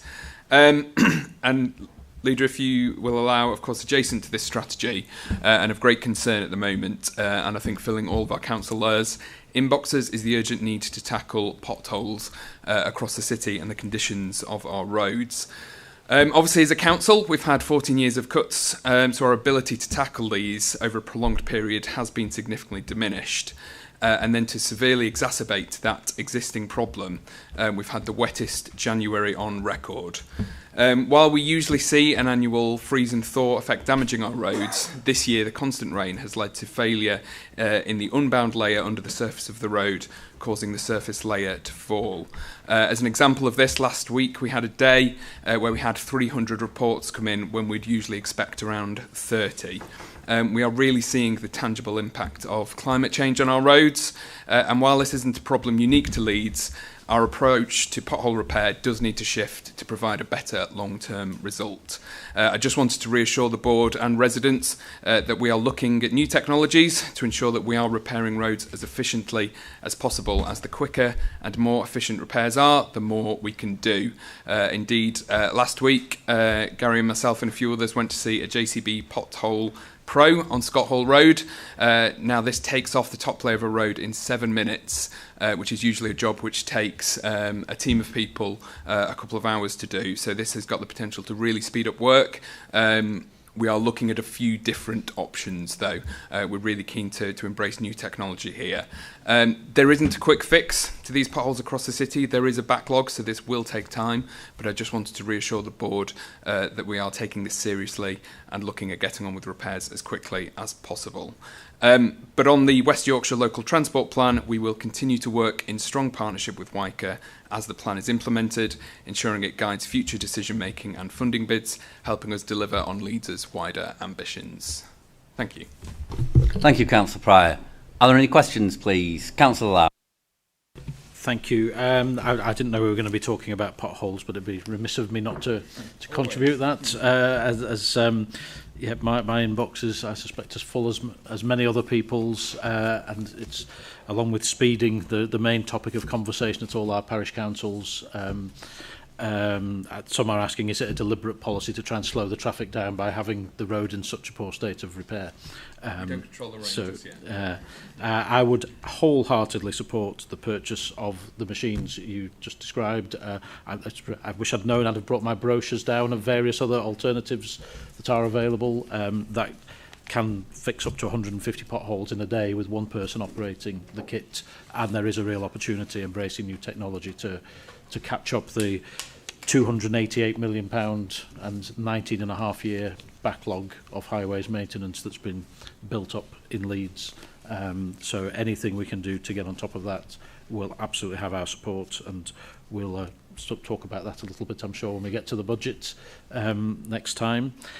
Coming to the transport plan, which is what the item is obviously actually about, it probably hasn't passed many people by in the room that Mayor Brabin and I had a little set to at the last council, the last combined authority meeting, and she got rather upset with me, although I maintain that I was absolutely right to raise the issues that I did. This is a huge and important project for Leeds and the wider region, and it's been delayed. in my view, it should be in the public domain, the reasons why it's been delayed, what lessons are being learned from that, and what's being done to address them. And I will continue to pursue every legitimate means available to me to see the private independent peer review put into the public domain, which is where I think it belongs. So that is far from a closed story from my point of view. In terms of mass transit, what I'd really be grateful for a bit of a conversation about today is one of the challenges is it's become the public psyche that mass transit is just about a tram, and that would be one part of it, I'm sure.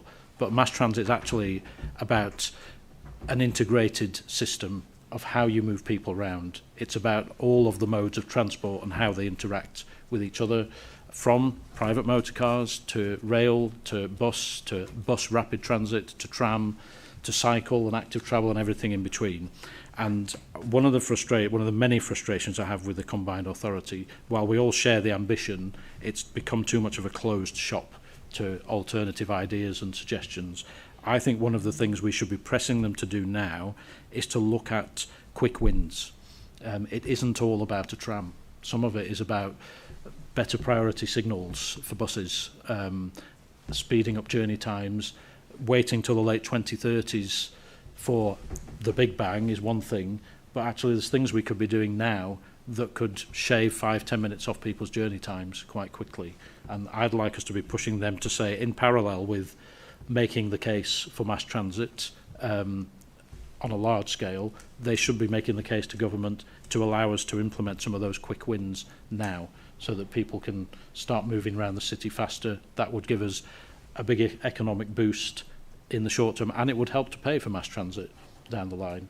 And coming back to Ellen Road, we need to the previous paper, it is absolutely critical that we have the transport infrastructure right in order to fully unlock the benefits of that scheme, and we cannot wait until the late 2030s to be clear what that's going to look like, or to have things implemented. So I hope, while we need cross-party, cross-council support to take this forward, I think the combined authority need to recognise they've got a lot of work to do to get back on track, pun intended, with mass transit and the transport plan. And I hope, as a council, we will be both supporting them, but also challenging them, publicly and privately, around the areas where they need to do better. Thank you, Councillor Lamb. I'll make a start on some of that. Just for the me and Councillor Lamb often get to spend Thursday mornings together, as well as Wednesday afternoons at the Combined Authority, and Councillor Lamb was referring to a paper that came to the Combined Authority in a confidential annex, so just to make those executive board members aware exactly of what was being referred to. None of us have those papers in front of us today. What I do think it is, there's a couple of things I would say. First of all, the funding commitment for mass transit is still very much there from the government. The next steps we need to work through are for residents, particularly those residents who could live on a route of mass transit when that's chosen. The consultation around how it is implemented is really, really important. A decision on the route and how it is implemented is not made by the Mayor or the Combined Authority. It is made in a Transport and Works Act order, which is heard in front of a planning inspector at a public inquiry. And to go in and to be successful working through that process requires a lot of careful work on people who could have their homes and businesses and land affected. And I think, well, you know, we all share Councillor Lamb's impatience on that. I do want to add that as well. There is an important step that hasn't happened yet, and you know, it would be irresponsible to say we should rush through that, because it is not the right thing to do, and that is something that is really important. We'd all like to have started on this many years ago. You would always like to be further ahead on these things, but I do think that's an important point on the timing and around how quickly it can be delivered. There are some steps that are really important, and it would be disrespectful to residents not to take those seriously in terms of taking a project of this scale forward. In terms of Councillor Lamb's point about other schemes that could take place, I think there are plenty of schemes that are happening in this city. You know, the investment in Armley Gyratory, for example, the investment in the East Leeds Orbital Road, the work that's happening on countless roads and junctions in this city to make them safer and more efficient is happening all the time. I'm sure Gary or somebody will remind me of the technology that means that traffic lights can respond to buses arriving, and that's something that we have in the city. It might not be. You're absolutely right. It is not a big flashy scheme that people can debate for years and see being built, but things like that are happening now. We'll obviously continue to press for interventions like that. Obviously, you know, the combined authority is also responsible for the day-to-day running of the bus network in West Yorkshire. We're seeing a step change to bus franchising, which is not an easy step to take. We've got years and years of decline to reverse. We've seen bus services run for profit, not people, for far too long. We're coming back to having a different way of operating that. But in the meantime, you know, the Mayor's working with us and Councillor Peter Carlill, Councillor Susan Hinchcliffe on the Transport Committee on bus services as well. And you know, I'm sure Councillor Lamb will have seen the X98, X99 bus in Wetherby, which was one that the Combined Authority stepped in to save. I see some of the vehicles have Tracy's name on, which must cheer you up in the morning in Wetherby when you see a bus with Tracy's name on the back of the vehicle, driving round your ward. So that's like I say, that's a starter. I think it is really important to be clear that transport is not tram or nothing. I think sometimes we can. Sometimes those of us who lived in Leeds a long time can go back on the history. I'd also, we touched on it a little bit on city centre footfall this morning, but you know, if you take our friends down the road in Sheffield, if you add exits from Leeds Station are a larger number than riders on Sheffield Supertram and exits from Sheffield Central Station. So, you know, clearly the heavy rail network does a lot of work for us in Leeds in terms of bringing people in the city. We've seen substantial investment in that over the years. The Transpennine upgrade is happening at the moment, and there's further improvements coming there. So I think you're absolutely right. There is a lot more than building a tram system from scratch happening in the city. It is important that we all want more to happen in Leeds. We all want that investment to come in, but I think it is really important to sort of understand there is lots of work that happens on individual schemes, and there are, like I say, just to, you know, as we touched on earlier, you know, exits from Leeds Station on some days are at a higher level than they were before COVID, and again, that's a positive thing. I want to ask Councillor Pry if he's got anything to add.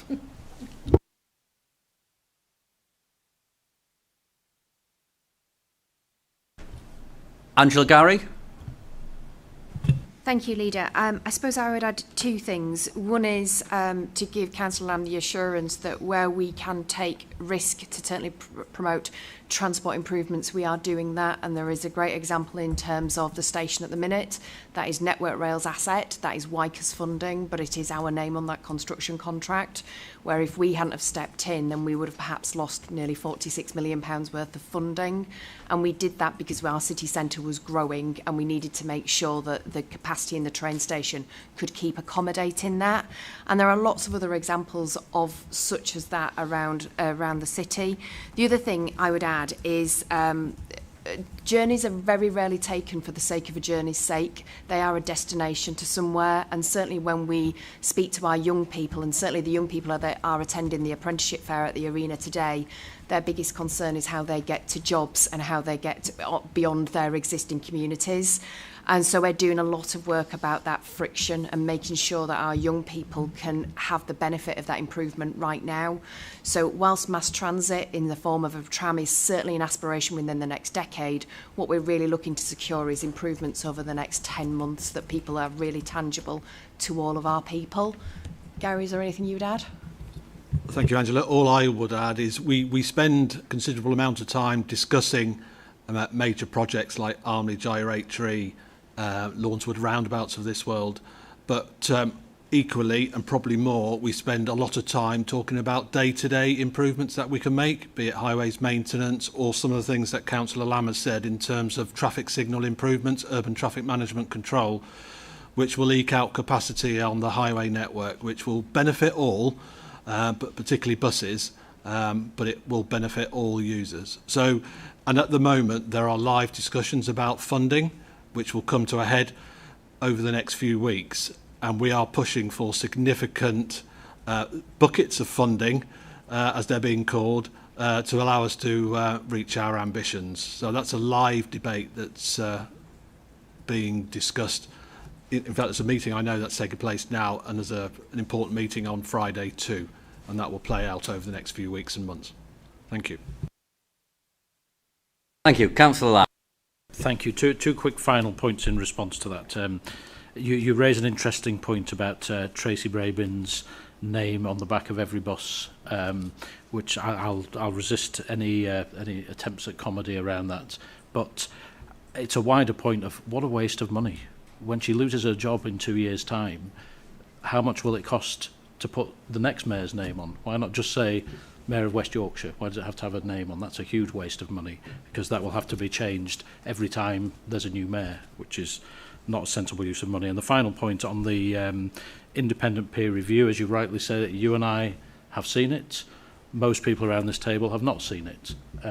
My view is simple. You should not need a freedom of information request to know how £2.5 billion of public money is being spent on our behalf. Thank you, Councillor Lamb. Are there any more comments on this paper? Okay, I'll turn to the recommendations on page 1055, 1056. And I take it everybody's happy with those recommendations. That's great, thank you. We're on to item 21, please, Councillor Pryor. Thank you. So this is the East of Otley Relief Road and East of Otley update. So the East of Otley scheme has undergone significant work since 2024 to reassess its viability, reflecting both the scale of opportunity and the challenges in bringing forward a development of this size. The allocation provides for 550 new homes, with an ambition that 35% of these will be affordable, and the updated approach proposes a phased delivery model to support a more deliverable and sustainable programme. The project has secured government support through the Brownfield Infrastructure and Land Fund, but this will not meet all upfront costs, meaning the council will need to borrow to bridge the gap. As with the successful East Leeds orbital route, this borrowing will be recovered through a roof tax mechanism paid by the Phase 1 housing development, with further repayments and capital receipts expected across later phases. A critical dependency for the development is the new relief road, which will provide essential access and play a vital role in diverting traffic away from the town centre. Since the pause of the scheme in 2022, considerable work has been undertaken to address the concerns raised. This has informed the refinements to the new planning application being prepared by Persimmon, with Leeds City Council working closely with both Persimmon and Homes England to secure a more viable and deliverable approach for the site. Thank you. Thank you. Are there any comments on this paper? Councillor Lamb. Yeah, thank you, Chair. Broadly support what's in the paper and recommended. It's a sensible solution, repeating what was done to unlock the East of Leeds extension. The wider, just little concern I have, which I think is important to flag up and get some assurance on, is this is increasingly becoming a precedent for funding infrastructure.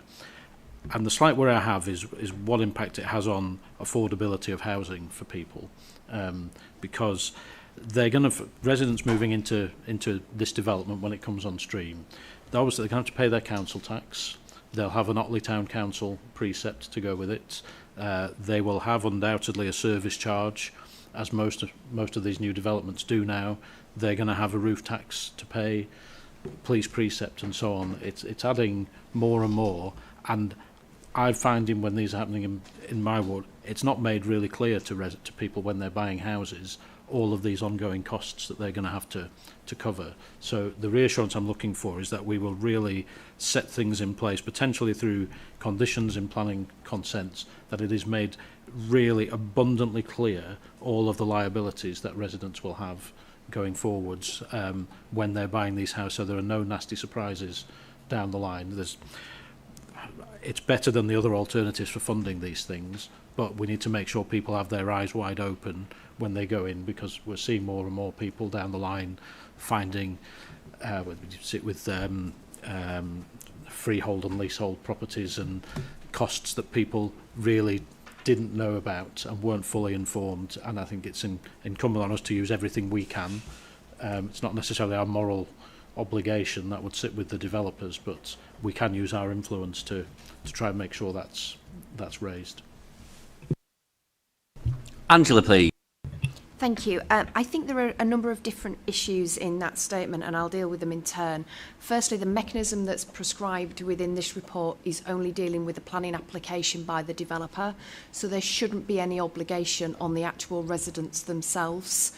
I think what you're also, and you'll certainly correct me if I'm wrong, is about then how that transaction works with the ultimate resident and whether or not that's freehold or leasehold. And I think that's something outside of the control of the council at the moment, but we note your concern, and what we can do about it, we will. Thank you. Are there any more comments on this paper? Nope. Okay, I'll turn to recommendations on page 1207 and 1208 and take it. Everybody's happy with those recommendations? That's great, and that brings us to the end of the public part of this meeting.